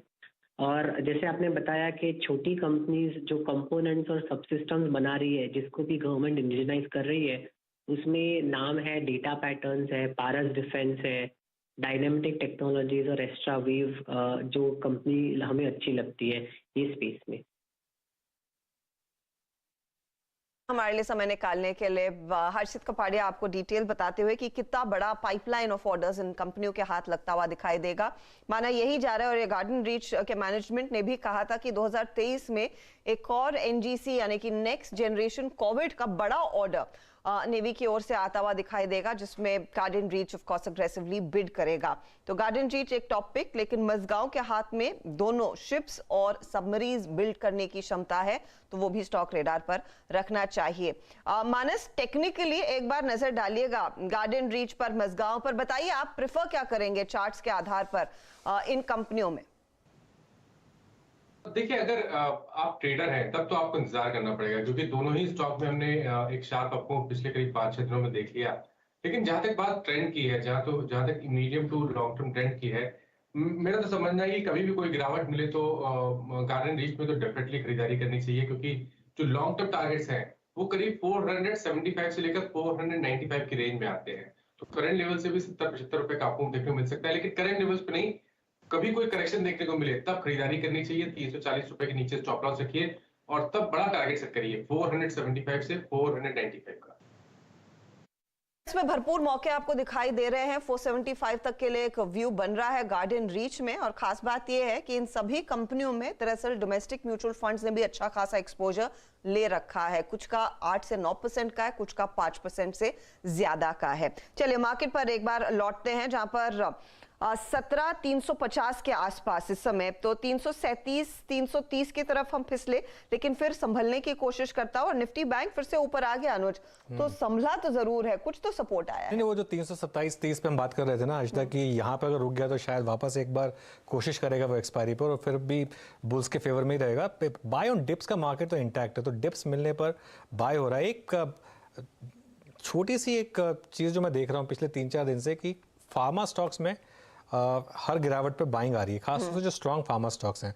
सिप्ला का एक बार चार्ट लेकर आइए, अभी भी रेड में ट्रेड कर रहा है, लेकिन लोअर लेवल से इसमें थोड़ी सी आप बाइंग देख रहे हैं। लास्ट के 10 मिनट का चार्ट देखिए, और अगर आप कैंडल स्टिक्स देखेंगे तो आपको क्लियरली दिखाई देगा कि क्लियरली यहाँ पर अच्छी खासी बाइंग हुई है। सन फार्मा एक और स्टॉक है जिसमें नीचे से इसमें अच्छा आपने घुमाव देखा है, और डिवीज लैब्स भी अभी रेड में ही है, लेकिन पॉइंट ये है कि ये देखिए नीचे के लेवल से फार्मा में, और सिप्ला तो एक्चुअली पिछले 3 महीने से लगातार 52 वीक हाइज बना रहा है। इनफैक्ट स्ट्रॉन्गेस्ट स्टॉक है मार्केट में इस समय। और सन फार्मा का कैंडल देखिए लास्ट का, तो नीचे के लेवल से फार्मा में थोड़ी सी बाइंग है। और निफ्टी पर देखिए वापस अब हम 17,357, तो जो आज का लो है 17,327, वहाँ से करीब 30-35 पॉइंट का आपने मूव देख लिया ऑलरेडी। जी वाकई। और इस बीच जो अनुज सन फार्मा को मार्क कर रहे थे, अगर सन फार्मा का क्लोज यहाँ पर आता है तो याद रखिएगा ये इसके करियर का बेस्ट क्लोज होगा अब तक का, सबसे बेहतरीन। और एक काम करते हैं यहाँ पे आशीष माहेश्वरी, एक फंडामेंटल विशेषज्ञ को इस कार्यक्रम में जोड़ लेते हैं। आशीष नमस्कार, कार्यक्रम में स्वागत है। हमारे चाहे वो सुबह के कार्यक्रम हो चाहे शाम के कार्यक्रम हो, सब में एक खासियत होती है, आशीष भरपूर होते हैं। अभी भी चतुर्मोता हैं, अभी भी माहेश्वरी हैं, आशीष भरपूर होते हैं, कोई कमी नहीं आशीष की। माहेश्वरी साहब कैसे अप्रोच कर रहे हैं मार्केट्स को, और आपका कन्विक्शन कॉल इस वक्त का? जी, मार्केट्स को लेकर मुझे तो कोई बहुत ज्यादा चिंता अभी नजर नहीं आ रही है। सबसे पहली बात ये, जरूर थोड़ा सा आज रुपए में गिरावट देखने को मिला, और जैसा अनुज बता रहे थे कि क्रूड के प्राइसेस में थोड़ा इजाफा देखने को मिल रहा है, जिसके कारण से जो ऑयल मार्केटिंग कंपनीज है वो अभी डॉलर बाय कर रहे हैं, और ताकि क्रूड को लोअर लेवल पे परचेज कर पाए। तो मार्केट को लेकर कोई बड़ी चिंता अभी नजर नहीं आती। और यहाँ पे मेरा जो कन्विक्शन कॉल रहेगा वो रहेगा इंडिया सीमेंट। मेरा मानना है कि करीब 8,500 करोड़ के मार्केट कैप में आपको एक कंपनी जिसके पास में जो सीमेंट प्लांट के अलावा आरएमसी और एक्सपोर्ट का बिजनेस भी है, प्लस इन्होंने अभी कोयम्बटूर में कोरोमंडल एनक्लेव करके एक नया टाउनशिप भी डेवलप करना स्टार्ट किया है। तो कई सारे डेवलपमेंट अभी इंडिया सीमेंट में नजर आते हैं, और जो पीयर सेट के जो कम मार्केट कैप है और इंडिया सीमेंट का मार्केट कैप में बहुत बड़ा गैप बन गया है। तो मेरी सलाह रहेगी कि बिल्कुल इस स्टॉक को खरीदे, और अगले 2 महीने में मुझे 300 रुपए तक जाता नजर आता है। तो ये इनफैक्ट एक स्टॉक जिसकी पिछली बारी भी चर्चा हो रही थी जब आशीष महेश्वरी आए थे, और कन्विक्शन अभी भी इसमें बना हुआ है कि स्टॉक 300 के बियॉन्ड जाने की पूरी क्षमता रखता है। 5% का इजाफा ये स्टॉक आपको दिखा रहा है। अच्छा, वेरी क्विकली, क्योंकि आपने सीमेंट की बात छेड़ी है, तो मेटल कंपनियों पर भी एक बार नजर डाल लेते हैं, क्योंकि Hindalco, JSW steel, Tata steel ये आउट परफॉर्मर्स रहे हैं। इन मेटल स्टॉक्स में आशीष महेश्वरी आपका कितना एक्सपोजर है? देखिए, बिल्कुल इन स्टॉक्स को इस लेवल पे एक्यूमुलेट ग्रेजुअली किया जा सकता है। अब हिंडाल्को की बात करें तो 600 रुपए के पास में जब ये था तब सबका बाय रिपोर्ट आ रहा था, अब 380 रुपए में किसी को हिंडाल्को खरीदना नहीं है। तो जबकि कोई एल्यूमिनियम के प्राइसेस बिल्कुल क्रैश नहीं हो गए, और ये काफी ये फर्स्ट ऑफ ऑल जो लीडर रहते हैं और जो इफिशिएंटली मैनेज कंपनीज रहती है वो कैसे भी करके मुनाफा बना लेती है।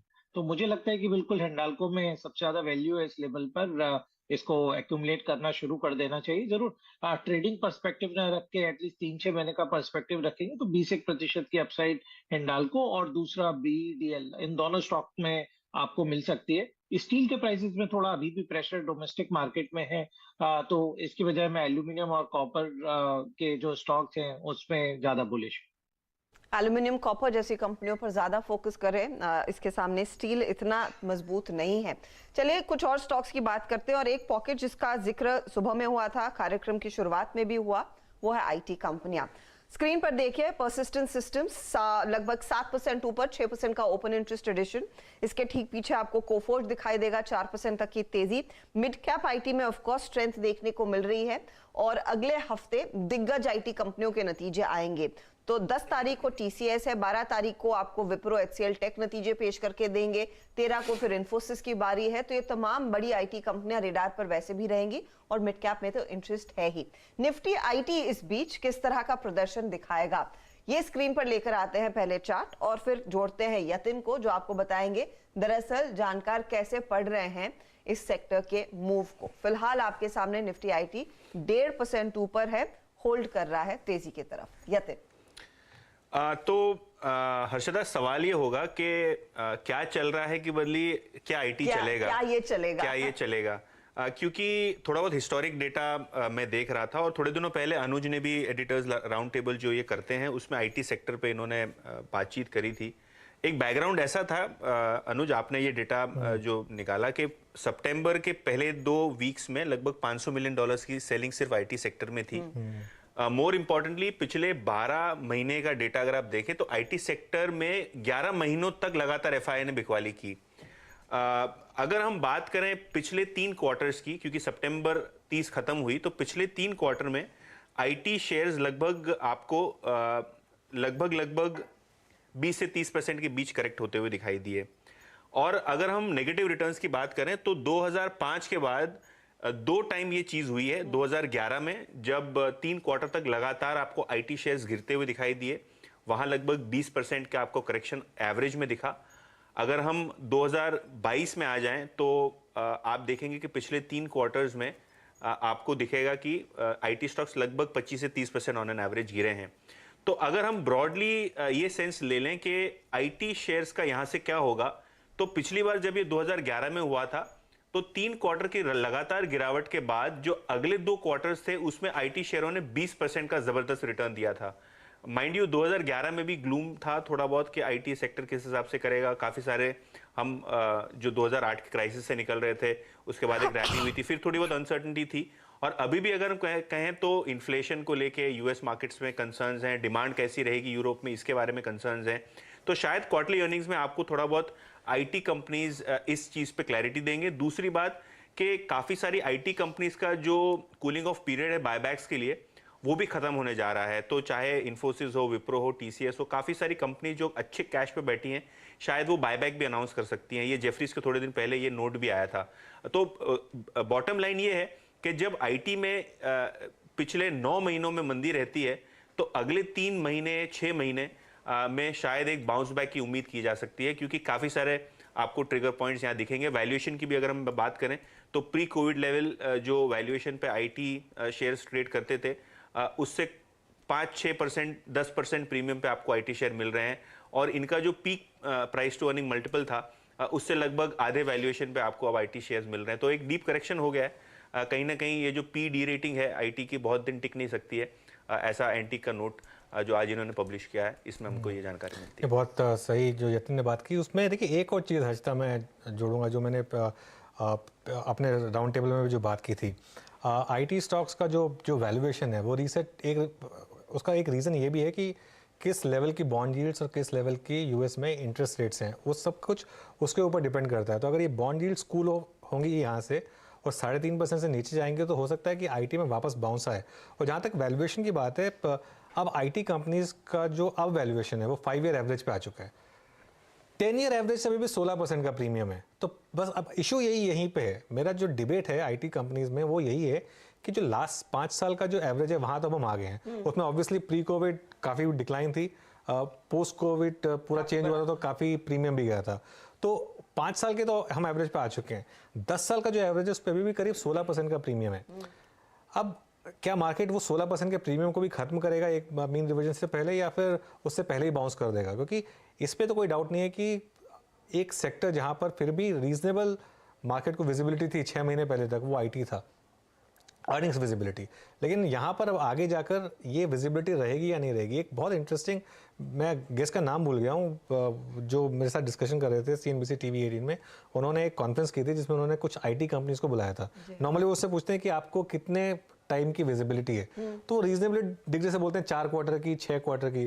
तो बोल रहे थे कि इस बार जो कंपनी आई उन्होंने उनसे हमने पूछा कि आपको कितनी विजिबिलिटी है, तो एक कंपनी ने बोला 11 दिन की, तो मतलब उससे ज़्यादा की विजिबिलिटी नहीं थी उनको। तो ये यूएस में क्या लेकिन ये काफ़ी फैसिनेटिंग होने वाला है आईटी सेक्टर यहाँ से। इसमें आप वन वे मूव लेके नहीं चल सकते, इसमें आपको दोनों साइड की ट्रेड लेनी पड़ेगी। और एक्चुअल पर्दा तो अगले हफ्ते खुल जाएगा 10 तारीख शाम को, जब टीसीएस अपने नंबर्स पोस्ट करेगा। और नंबर्स से ज्यादा कमेंट्री पर देखिएगा ध्यान रहने वाला है। नंबर्स में औसतन यही है कि 3-4% तक की रेवेन्यू ग्रोथ इन्फोसिस, 1.5-2% तक की रेवेन्यू ग्रोथ टीसीएस आपको दिखा सकते हैं। लेकिन यहां से आगे बिजनेस का आउटलुक क्या है, कितने कॉन्फिडेंट है, क्योंकि अब तक इन्होंने दरकिनार किया था उन तमाम चिंताओं को, उस पर बयान आएंगे। चलिए इस मोड पर रेनेसा इन्वेस्टमेंट मैनेजर्स के नितिन मुरार का, माफ कीजिएगा, पंकज मुरार को भी जोड़ लेते हैं, जो उन्हीं से पूछते हैं कि वो क्या सेंस कर रहे हैं आईटी कंपनियों में और स्पेशली अर्निंग्स के लिहाज से उस कमेंट्री में क्या नजर आ सकता है। पंकज जी स्वागत है आपका। टेक्नोलॉजी की चर्चा हम कर रहे थे डिटेल में कि क्या यहाँ से तेजी आएगी या फिर से नीचे घूमेंगे, आपका सेंस क्या कहता है? आई एम नॉट श्योर कितनी कंपनियों से आपने हाल ही में बातचीत की होगी, लेकिन जिस तरह का ग्लोबल एनवायरनमेंट है, जिस तरह का एक्सपोजर इनका सिर्फ यूएस ही नहीं ज्यादा यूरोप में भी है, वो तो कुछ चिंताजनक स्थिति में है ही कंपनियां फिर।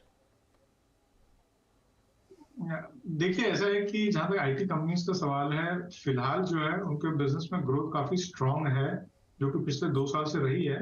और फिलहाल उस ट्रेंड में ऐसा कोई चेंज नजर नहीं आ रहा है, बिकॉज जब हम इन कंपनियों से बात करते हैं और वो अपने जो बड़े कस्टमर से बात करते हैं ग्लोबली, तो एक ये फियर बहुत बड़ा है कि ग्लोबली रिसेशन आने के चांसेस काफी हाई है और उसकी वजह से स्लो डाउन आएगा। पर अब उसमें ये भी एक है चीज है कि अब जो ग्लोबल कंपनीज हैं उनके लिए आईटी स्पेंड जो है वो एक स्ट्रेटेजिक्स हो गया उनके बिजनेस के लिए, और वो उसको शॉर्ट टर्म में, अगर एक शॉर्ट टर्म स्लो डाउन है इकोनॉमी में, तो उसकी वजह से कट नहीं करेंगे।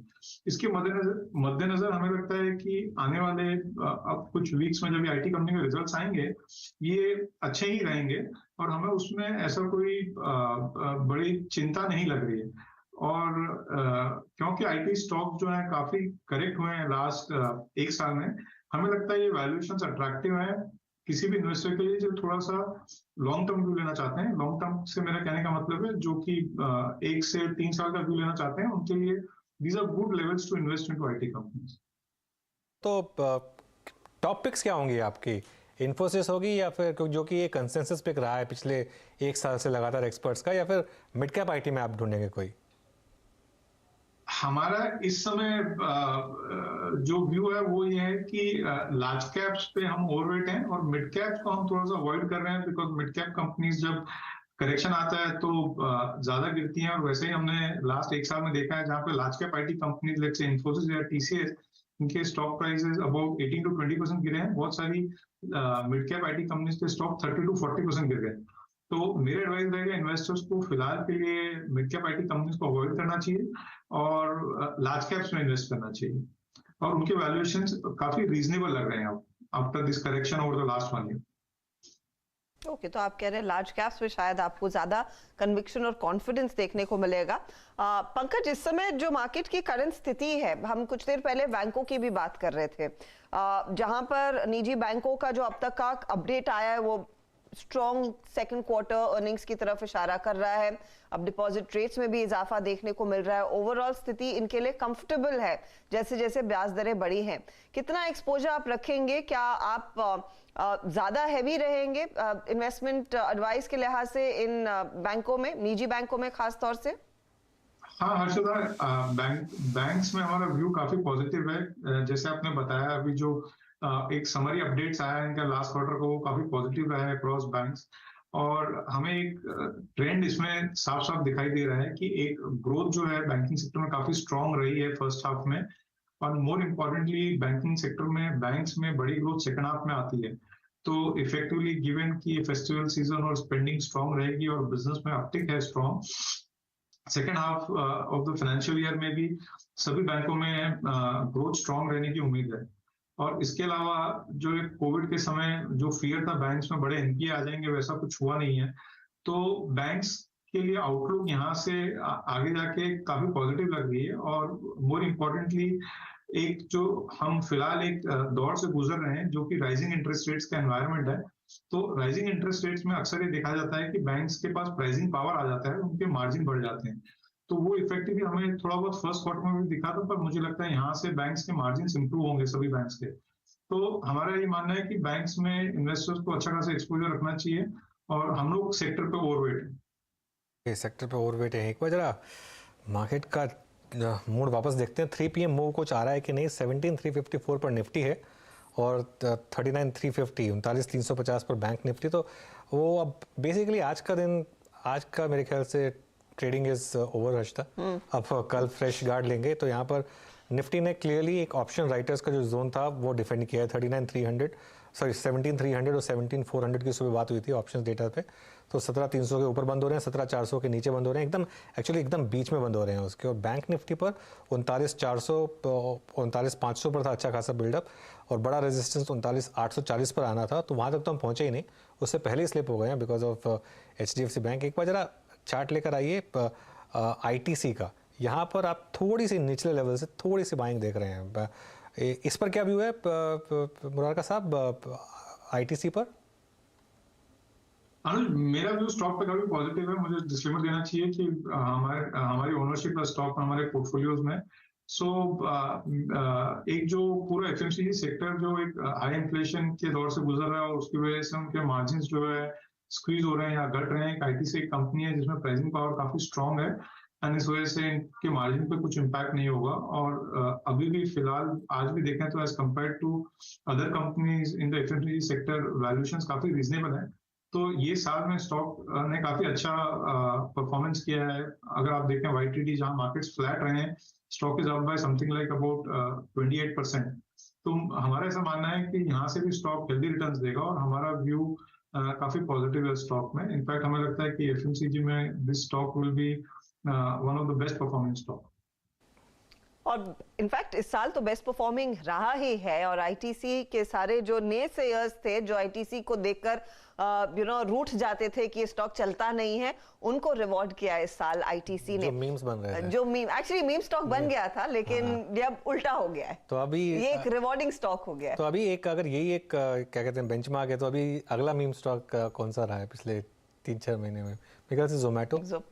पर अनुज आप देखिए ना, फिर वो जोमेटो है, पेटीएम है, लिस्ट लंबी हो जाएगी है ना। ये सारी जो न्यू इकोनॉमी बेताज बादशाह था मीम्स का, बिल्कुल। क्योंकि इसने लोगों को काफी रुलाया था और लोग बहुत पेशेंटली रुके रहते थे कि कभी तो चलेगा। ये ना आपको पता है ITC का जो चलना जिस दिन शुरू हुआ वो किस दिन एग्जैक्टली शुरू हुआ था और उसका ट्रिगर क्या था? रशिया यूक्रेन वॉर जिस दिन स्टार्ट हुई थी, उसके बाद से एक ESG इन्वेस्टमेंट जो थी उसका लोगों का नजरिया बदल गया था कंप्लीटली। लोगों ने कहा कि ये नई रियलिटी है, तो इसके लिए आपको ये सब चीज़ें छोड़नी पड़ेंगी। तो गैस स्टॉक्स में इन्वेस्ट करना पड़ेगा, क्रूड में इन्वेस्ट करना पड़ेगा। अब जब इन सब चीज़ों में इन्वेस्ट करना है तो फिर सिगरेट स्टॉक्स में क्या बुराई है? तो वहाँ से आप अगर देखेंगे रशिया यूक्रेन वॉर जिस दिन हुई थी उस दिन ITC ने बॉटम बनाया था और वहाँ से स्टॉक चलना स्टार्ट हुआ था। ये जो है ये बेसिकली कुछ मोमेंट्स आते हैं लाइफ में जो एक तरीके के टर्निंग पॉइंट होते हैं। तो ये एक टर्निंग पॉइंट था ITC के लिए जब ये हुआ था। ये देखिए यहाँ से उस दिन के बाद से इसने स्टॉक ने मुड़ के नहीं देखा है तब से, हर दिन हर हफ्ते ऊपर। और मुझे नहीं याद कि कब ITC ने 12 महीने में आपको 45% तक के रिटर्न एग्जैक्टली।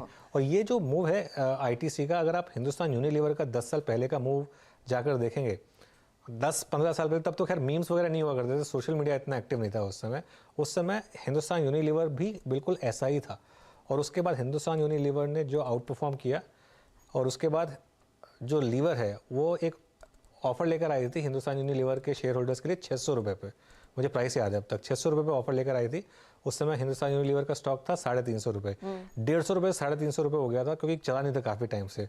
और उसके बाद 600 रुपये पे ओपन ऑफर आया था। 600 रुपये पे ऐसा लग रहा था हिंदुस्तान यूनिलीवर की 600 रुपये में तो आप देंगे ही क्योंकि इतना प्राइस टू अर्निंग्स में इतना एक्सपेंसिव है। तो मैंने एक ब्लॉग लिखा था, मैं कहा था कि देखिए अगर इतनी बड़ी कंपनी इतना पैसा खर्च करके अगर अपना स्टॉक वापस लेना चाहती है इतने साल के अंडर परफॉर्मेंस के बाद, तो उसने एक चीज़ नाप ली है कि कंजम्पशन में क्या होने वाला अगले 10 सालों में, और वही हुआ।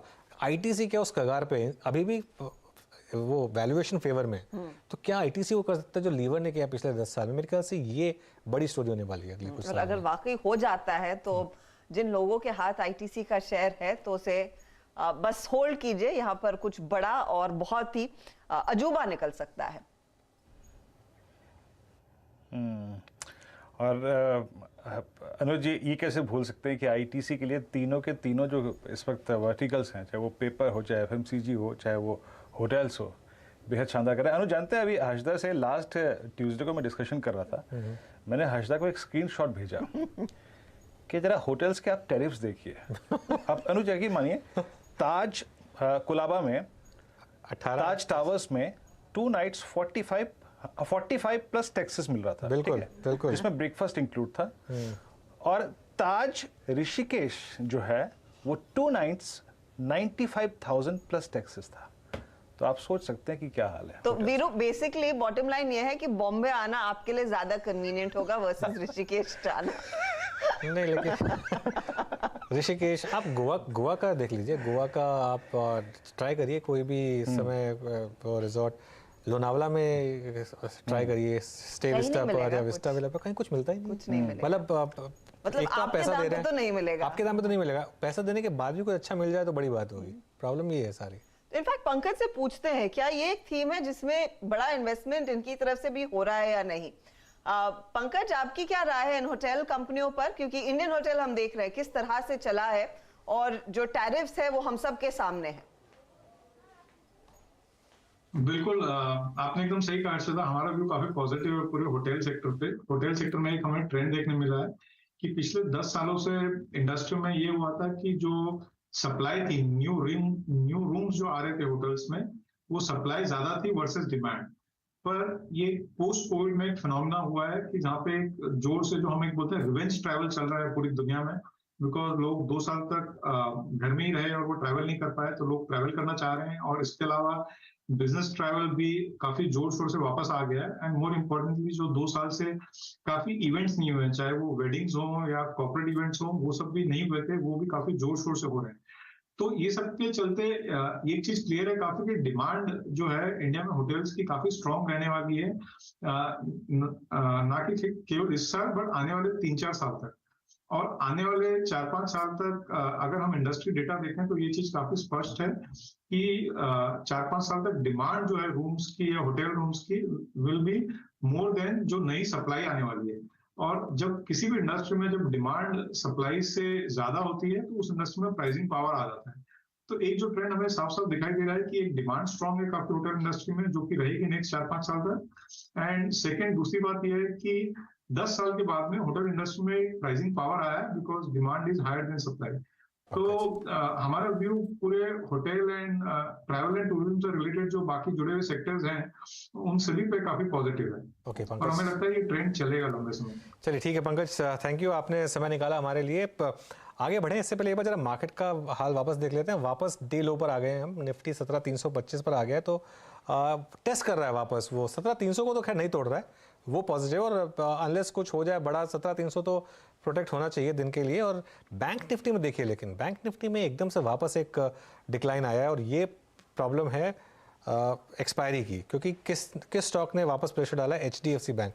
और अब देखिए एक बार वापस बैंक निफ्टी को कंट्रीब्यूशन लेकर आते हैं। जब हम लास्ट टाइम बात की थी तो करीब 96 पॉइंट का डिक्लाइन था बैंक निफ्टी पर HDFC बैंक की वजह से। आई थिंक वो अब 100 से 110 पॉइंट से ऊपर पहुंच गया होगा मेरे ख्याल से, अगर आप HDFC बैंक का कंट्रीब्यूशन देखेंगे। ये देखिए 150 पॉइंट, तो जब आपने बात की थी तो 96 पॉइंट था, तो 54 पॉइंट सिर्फ। और ये एक प्रॉब्लम है बैंक निफ्टी की, ये इतना लॉपसाइडेड इंडेक्स है। और ये तो खैर अभी फिर भी of late ICICI bank HDFC bank के ऑपोजिट मूव करने लग गया है, वरना पहले तो ICICI बैंक, HDFC बैंक और कोटक तीनों एक साथ मूव करते थे, तो उसमें तो जो एक्सपायरी पे मूव आता था 100, 200, 300 पॉइंट का, वो एक साथ आता था। तो ये काफ़ी लॉपसाइडेड इंडेक्स है। एक और स्टॉक जरा लेकर आइए, भारतीय एयरटेल का। भारतीय एयरटेल काफ़ी स्ट्रॉन्ग स्टॉक रहा है, लेकिन पता नहीं ये एकदम से क्या प्रेशर आया इसमें। ये देखिए चार्ट इसका हर्षदा, एकदम से 2.5% भारती ने तो अनाउंस किया कि आज से 8 शहरों में दरअसल इनका वो 5G सर्विस शुरू हो रहा है। तो या तो ये सेलो न्यूज ही होगा। और कब से कितना आउट परफॉर्म कर रहा है सैटरडे। इनफैक्ट जब 5G लॉन्च हुआ था उससे पिछले दिन इसने ऑल टाइम हाई बनाया था, फ्राइडे को ऑल टाइम हाई बनाया था इसने, 800 के ऊपर गया था। तो आज मेरे ख्याल से सेलो न्यूज है इसमें। जी हाँ, तो वही हो रहा होगा। लेकिन हाँ, ऊपरी लेवल से पोजीशंस तेजी से वीरू कई स्टॉक्स में अनवाइंड होती हुई दिखाई दे रही हैं। अच्छा, वेरी क्विकली, एक तो चार्ट का चमत्कार हमारा रह गया है और मिड कैप फंडा, उसके बाद BTST भी लेंगे। मिड कैप फंडा पहले महेश्वरी साहब आप बताइए। जी, मेरा स्टॉक रहेगा जैक और मिड कैप फंडा में। मेरा मानना है अभी भी 4000 करोड़ से कम पे मार्केट कैप पे कंपनी मिल रही है। और जो रियल एस्टेट इनके पास में जमा है नवी मुंबई में, ये स्टॉक को कई कई लेवल पे और हर लेवल पे उन्होंने जो जमा किया हुआ है इस स्टॉक को, तो उनकी जो एक्विजिशन प्राइस है वो ऑलमोस्ट जीरो के आसपास है आज जयकॉर्प में।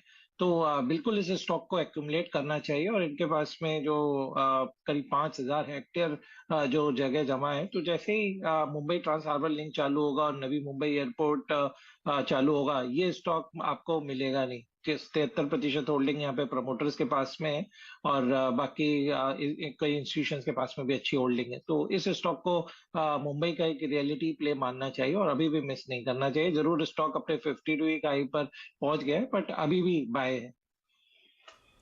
तो जयकॉर्प एक बाय साइड का आइडिया, यहाँ पर रियलिटी प्ले के तौर पर एक बड़ी भूमिका स्टॉक निभा सकता है, ये भरोसा आशीष महेश्वरी को 6% ऊपर। चार्ट का चमत्कार आशीष चतुर्मोता।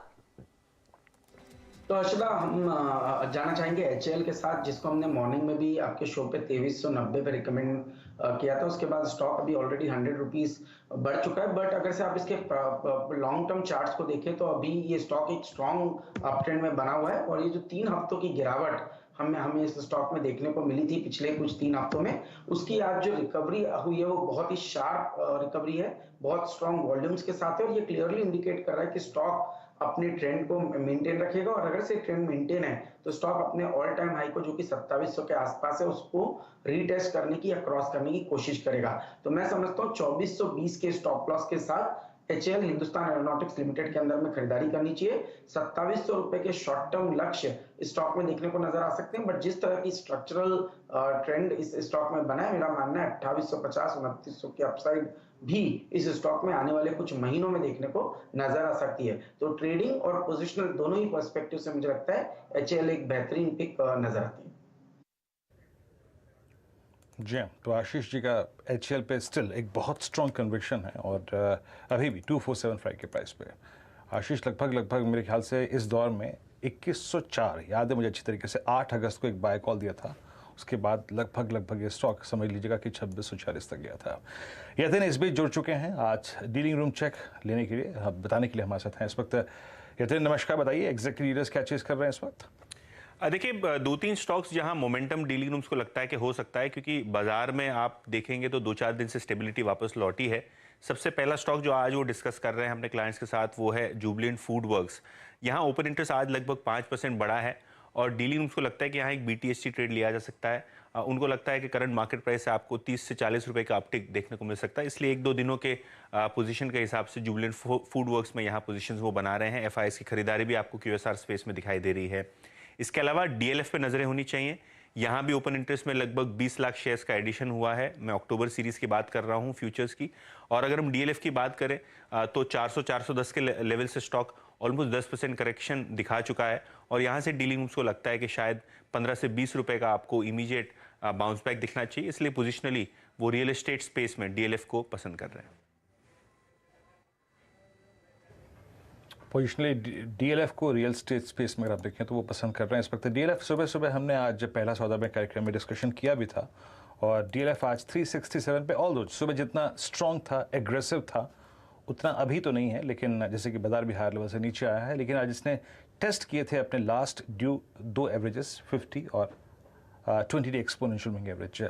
बट क्लोज अभी भी याद रखिएगा, जिस जर्नी को स्टार्ट किया इसने आज, उसको समहाउ इसने होल्ड किया है। It's a close above 100 day exponential moving average. Jubilant discussion सुबह हुआ था, दोबारा रिपीट नहीं करूंगा, लेकिन एक काम करते हैं, एक बार फ्यूचर्स देखते हैं और फ्राइडे फैक्टर को कंसिडर करते हुए, तमाम रिस्क इंक्लूडेड करते हुए आपकी अप्रोच क्या होनी चाहिए, ट्रेड्स कौन से कैरी करना चाहिए, उस पर डिस्कशन शुरू करते हैं। याद रखिएगा डाउ फ्यूचर्स मेरी स्क्रीन पर जो एग्जैक्टली आप देखिए, कुछ देर पहले थोड़ा सा अगर आप देखें एक रेस्ट्रिक्टेड प्रेशर था डाउ फ्यूचर्स में, एक सीमित दायरे की गिरावट नजर आ रही थी लास्ट टाइम जब मैंने चेक किया था, और इट्स नाउ 122, करीब 122 पॉइंट नीचे।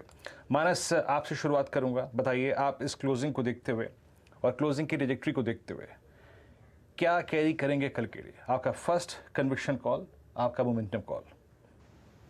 देखिए वो रिकमेंडेशन रहेगा इंडिया सीमेंट में, और इंडिया सीमेंट के अगर आप चार्ट देखेंगे तो वहां पर हायर टॉप हायर बॉटम दिखेंगे। एक रेजिस्टेंस था 275 रुपए के आसपास, इंडिया सीमेंट ने उसको ब्रीच कर दिया है। तो पैटर्न को देख के लगता है कि पिछले हाईज जो कि 300 रुपए के थे, इंडिया सीमेंट उसको टच करने की कोशिश करेगा, इसलिए यहाँ पर खरीदारी करेंगे 270 रुपए के स्टॉप लॉस से 300 रुपए के टारगेट के लिए। और अगर कॉल ऑप्शन में ट्रेड करना चाहे तो at the money call option लीजिए, 280 वाला 16 रुपए पे ट्रेड हो रहा है, 11 रुपए का स्टॉप लॉस रखिए और 26 रुपए के टारगेट सेट करिए। एक्चुअली काफ़ी अच्छा मोमेंटम आ रहा है इंडिया सीमेंट्स में, और मतलब ये सिर्फ एक्चुअली इंडिया सीमेंट स्पेसिफिक है या बाकी स्टॉक्स में भी थोड़ा तेज़ी है? एक वजह बाकी भी देख लेते हैं। अंबुजा में भी थोड़ी सी तेज़ी है और ACC में भी हल्की सी तेज़ी है। तो मानस सिर्फ इंडिया सीमेंट या कोई और सीमेंट स्टॉक भी अच्छा लग रहा है? नहीं तो जी, अगर आप देखें तो इंडिया सीमेंट ने पहले भी, अगर आप पिछले करीब 7-8 सेशन देखें तो वहां पर आउट परफॉर्मेंस देखा गया है, और मेरा समझना है कि आज के ब्रेकआउट के बाद ये जो आउट परफॉर्मेंस है ये कंटिन्यू रहेगा। तो ये केवल स्टॉक स्पेसिफिक इंडिया सीमेंट के लिए ही रिकमेंडेशन। इंडिया सीमेंट पर आशीष महेश्वरी की भी राय थी जब वो कार्यक्रम में जुड़े। उनका टॉपिक था आज के लिए जो कन्विक्शन कॉल हम कहते हैं इंडिया सीमेंट में। उन्होंने साफ कहा था कि 300 के ऊपर जाने के संकेत साफ दिख रहे हैं और इस पर एक टेक्निकल राय भी आ रही है। महेश्वरी साहब, आपका इस समय का कोई ट्रेड है जो कल के लिए कैरी करना चाहेंगे?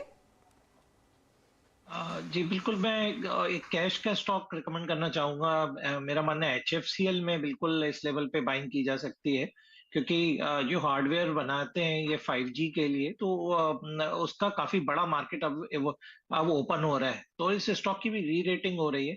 दूसरी बात ये, उनके पिछले क्वार्टर के नतीजे खराब आए थे क्योंकि बिलिंग पूरा नहीं हो पाया था और चिप्स का शॉर्टेज था। ठीक है, तो इस क्वार्टर चलिए ये आपके पे एक बार अब एक काम करते हैं, एक बार आशीष चतुर्मोता के पास भी चलते हैं, उनसे पूछते हैं कि वो क्या ट्रेड लेना पसंद करेंगे BTST के लिए। आशीष,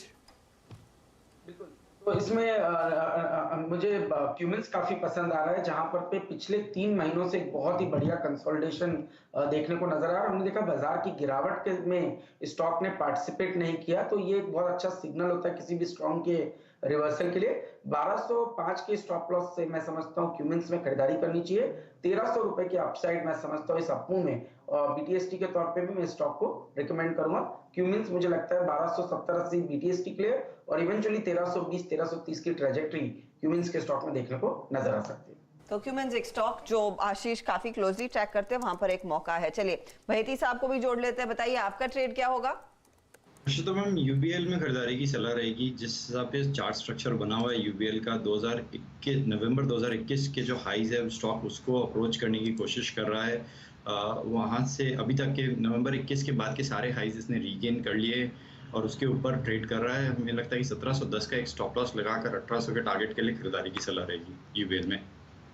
फुल सर्कल वीरू, UBL का जिक्र हो गया और कुछ देर पहले जुबलेंट फूड का भी। आपको याद होगा आज सुबह में मार्केट खुलने से पहले इन दोनों की चर्चा हम कर रहे थे। चलिए पालविया साहब बताइए आपका ट्रेड क्या रहेगा? तो हर्षदा जी, मुझे जो स्टॉक यहाँ पे अट्रैक्टिव लग रहा है वो कोल इंडिया का स्टॉक देखें तो डे हाई की तरफ बंद होते हुए दिख रहा है। जिस तरीके से आज स्टॉक में प्राइस एक्शन बना है, हमें लगता है ये मोमेंटम स्टॉक को 245 की तरफ लेके जा सकता है। स्टॉक में यहाँ पे हम स्टॉप लॉस रखेंगे करीब 228 के आसपास, तो कोल इंडिया बाय करने की सलाह रहेगी। ओके ठीक है, कोल इंडिया। चलिए एक बार अब इंडेक्स पर नज़र डाल लेते हैं कि यहाँ से अब आगे क्या। 17,325 पर करीब निफ्टी बंद हो रहा है। मेरे ख्याल से एवरेजिंग जो है वो ले आएगी इसको करीब 17,330-35 के करीब। बैंक निफ्टी 39,262 के करीब। लेकिन जो आज का चार्ट है, जो अब सुबह बात भी की थी हर्षदा, मुझे लगता है कि अभी ये एक प्रोडक्ट है जिसमें टेक ऑफ नहीं हुआ था, मिड कैप इंडेक्स। मेरे ख्याल से मिड कैप इंडेक्स के F&O प्रोडक्ट्स अगर थोड़ा टेक ऑफ हो, क्योंकि आज का मार्केट था जिसमें लग रहा था कि मिड कैप्स आउट परफॉर्म करेंगे, और मिड कैप इंडेक्स मेरे ख्याल से ऑलमोस्ट हाईएस्ट पॉइंट पर बंद हो रहा है। 1.3% हायर है मिड कैप इंडेक्स। बाकी दोनों इंडेक्स ने अपनी तेज़ी गंवा दी है। मेरे ख्याल से ये वो मार्केट है जिसमें आप निफ्टी और बैंक निफ्टी को कैरी नहीं करेंगे, क्योंकि इसमें बहुत बड़ा रिस्क है। अभी जिस तरीके से डाउ फ्यूचर्स है, जो मर्जी टेम्पटेशन हो, ये वो वाली मार्केट है जिसमें आप स्पेशली क्योंकि वीकली एक्सपायरी ऑलरेडी खत्म हो चुकी है और मोस्टली लोग ऑप्शंस के थ्रू ट्रेड्स लेते हैं, तो भले ही आप निफ्टी या बैंक निफ्टी को कैरी फॉरवर्ड ना करें, इंडिविजुअल स्टॉक्स में जो ब्रेकआउट्स हो रहे हैं उनको शायद आप कैरी कर सकते हैं विद ऑब्वियसली सम हेजेस। लेकिन निफ्टी और बैंक निफ्टी में कल फ्रेश व्यू लीजिए, क्योंकि आज जिस तरीके की क्लोजिंग हो रही है वो ना यहाँ की है ना वहाँ की है। नो मैंस लैंड में आज जो है मार्केट क्लोज हो रहा है, निफ्टी और बैंक निफ्टी दोनों। तो एक बार हम कल सुबह वापस आंकड़े देखेंगे यूएस मार्केट कैसे बिहेव कर रहा है, और उसके बाद, और अगर आप पोजिशनल ट्रेडर हैं तो 17,240 वो निफ्टी का एक स्ट्रिक्ट स्टॉप लॉस मान के चलिए। 17,240 के नीचे अगर बंद होता है तभी इस मार्केट का ट्रेंड जो है वो चेंज होगा, उसके ऊपर तेजी है। वैसे आपने यूएस का जिक्र किया तो खेल यूएस फ्यूचर्स ही बिगाड़ रहा है। कार्यक्रम की शुरुआत में 70 पॉइंट की गिरावट थी, फिर बीच में हमने देखा तो 90 पॉइंट नीचे, अब 112 अंकों के नुकसान पर डाउ फ्यूचर्स खड़ा है और नैस्डैक में भी 52 अंकों तक की गिरावट आ चुकी है। तो वो एक पॉइंट है जिसको देखकर भी थोड़ी सी पोजीशंस हल्की होती हुई दिखाई दी होंगी। दूसरा एक फैक्टर तो ऑफ कोर्स हम कह ही रहे थे कि रुपए में वीकनेस है, ये लगभग 81-82 के आसपास आज जाकर टिकता हुआ दिखाई देगा आपको। कुछ ट्रेड्स आखिर में जो हरकत दिखा रहे हैं, जो होल्ड आउट कर रहे हैं, उसमें स्टील कंपनियां हैं। जेएसडब्ल्यू स्टील करीब 5% ऊपर, हल्की हल्की तेजी टेक महिंद्रा में जाते जाते आ गई। कोल इंडिया की तो बात वैसे भी की थी राजेश पालविया ने, लेकिन साथ ही साथ आप देखिएगा जो ड्रैगर साबित हुआ है ना उन बैंकों में, एचडीएफसी की तो चर्चा हुई, एचडीएफसी बैंक जैसे स्टॉक्स, कोटक की बात हुई, लेकिन एक्सिस में भी कुछ पोजीशंस हल्की होती हुई दिखाई दे रही है, तो वहां पर भी हल्की सी अनवाइंडिंग देखने को मिली। मानस, ये निजी बैंकों में एक तो कॉल क्लीन था और काफी अग्रेसिव था आईसीआईसीआई बैंक, लेकिन एक्सिस में जो पोजीशन हल्की हुई है आज डे हाई से, वो क्या संकेत है?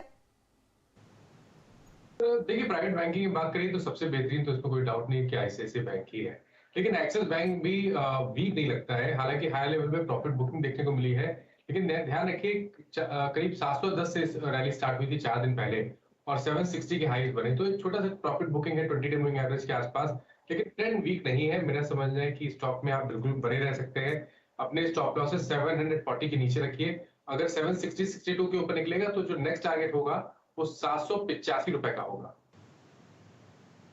एक बार डॉलर इंडेक्स में देख लेते हैं आशिता, क्योंकि सारा खेल जो है आजकल डॉलर इंडेक्स के ऊपर आके टिका है।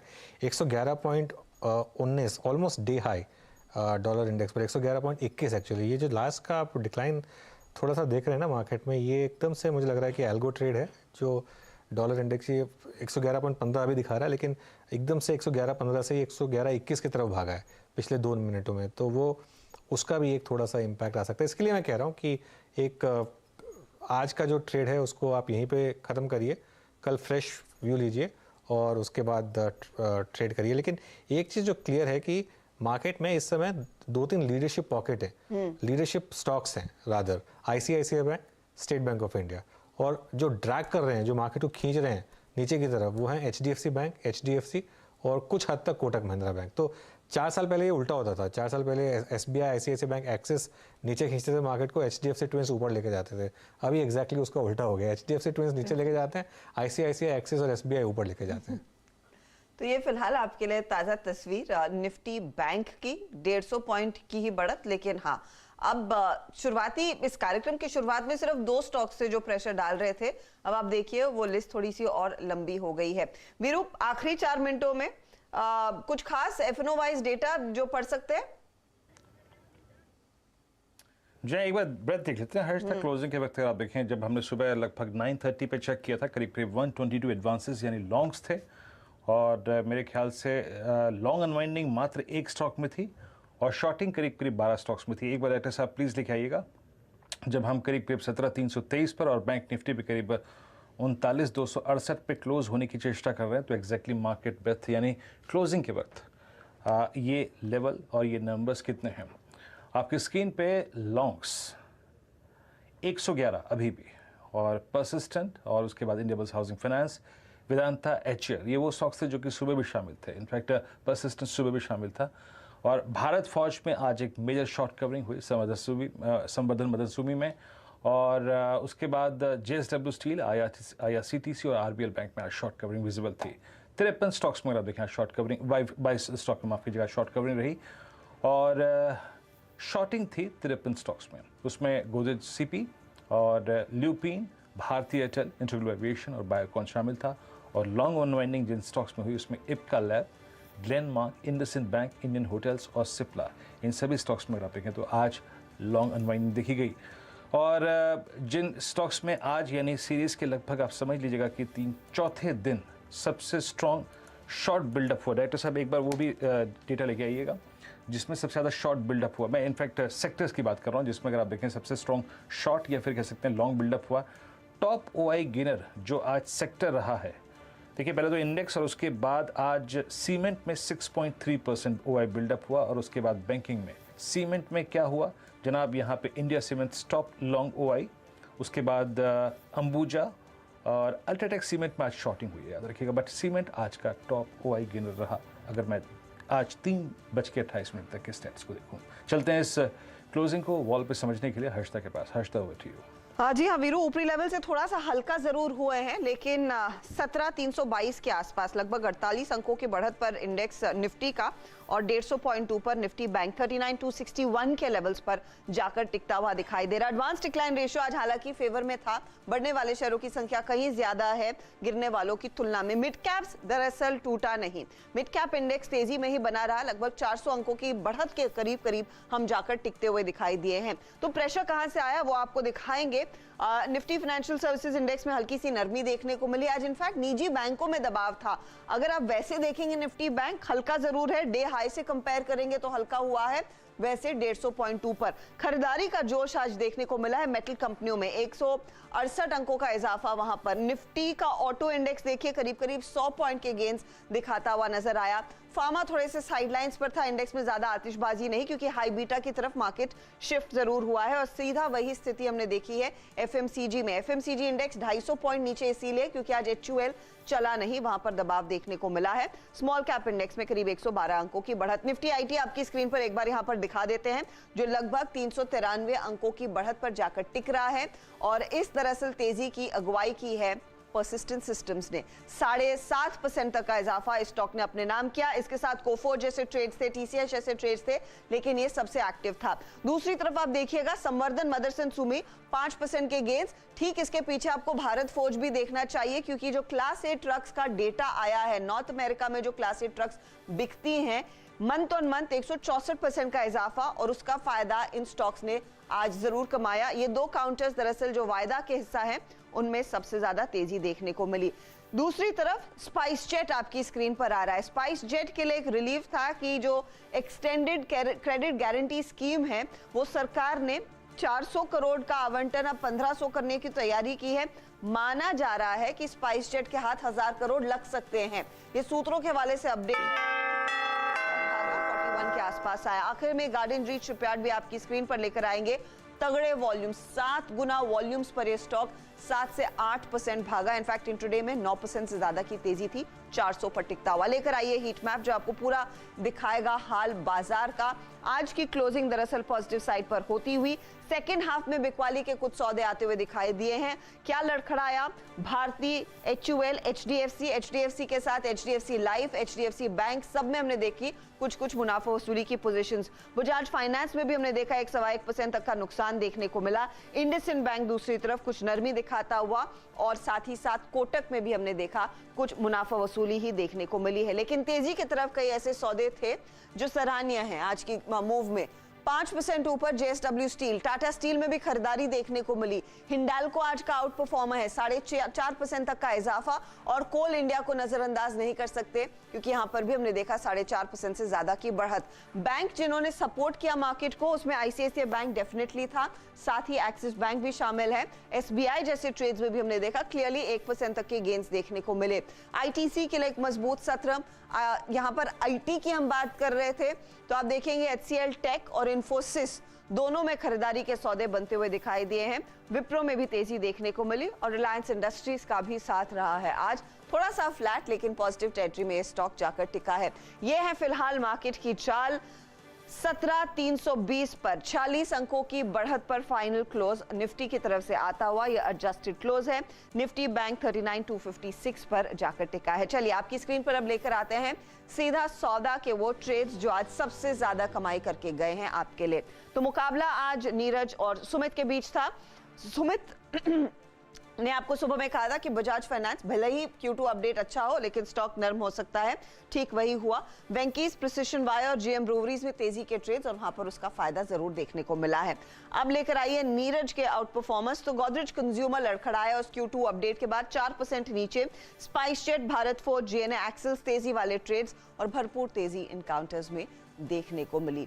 तो ये रहा आपके लिए सीधा सौदा का अपडेट। कुल मिलाकर हम उस वीरू खास लेवल जिसकी चर्चा आपने आज सुबह सवेरे 7 बजे की थी 17,328 उससे 3.2 पर जाकर टिके हैं।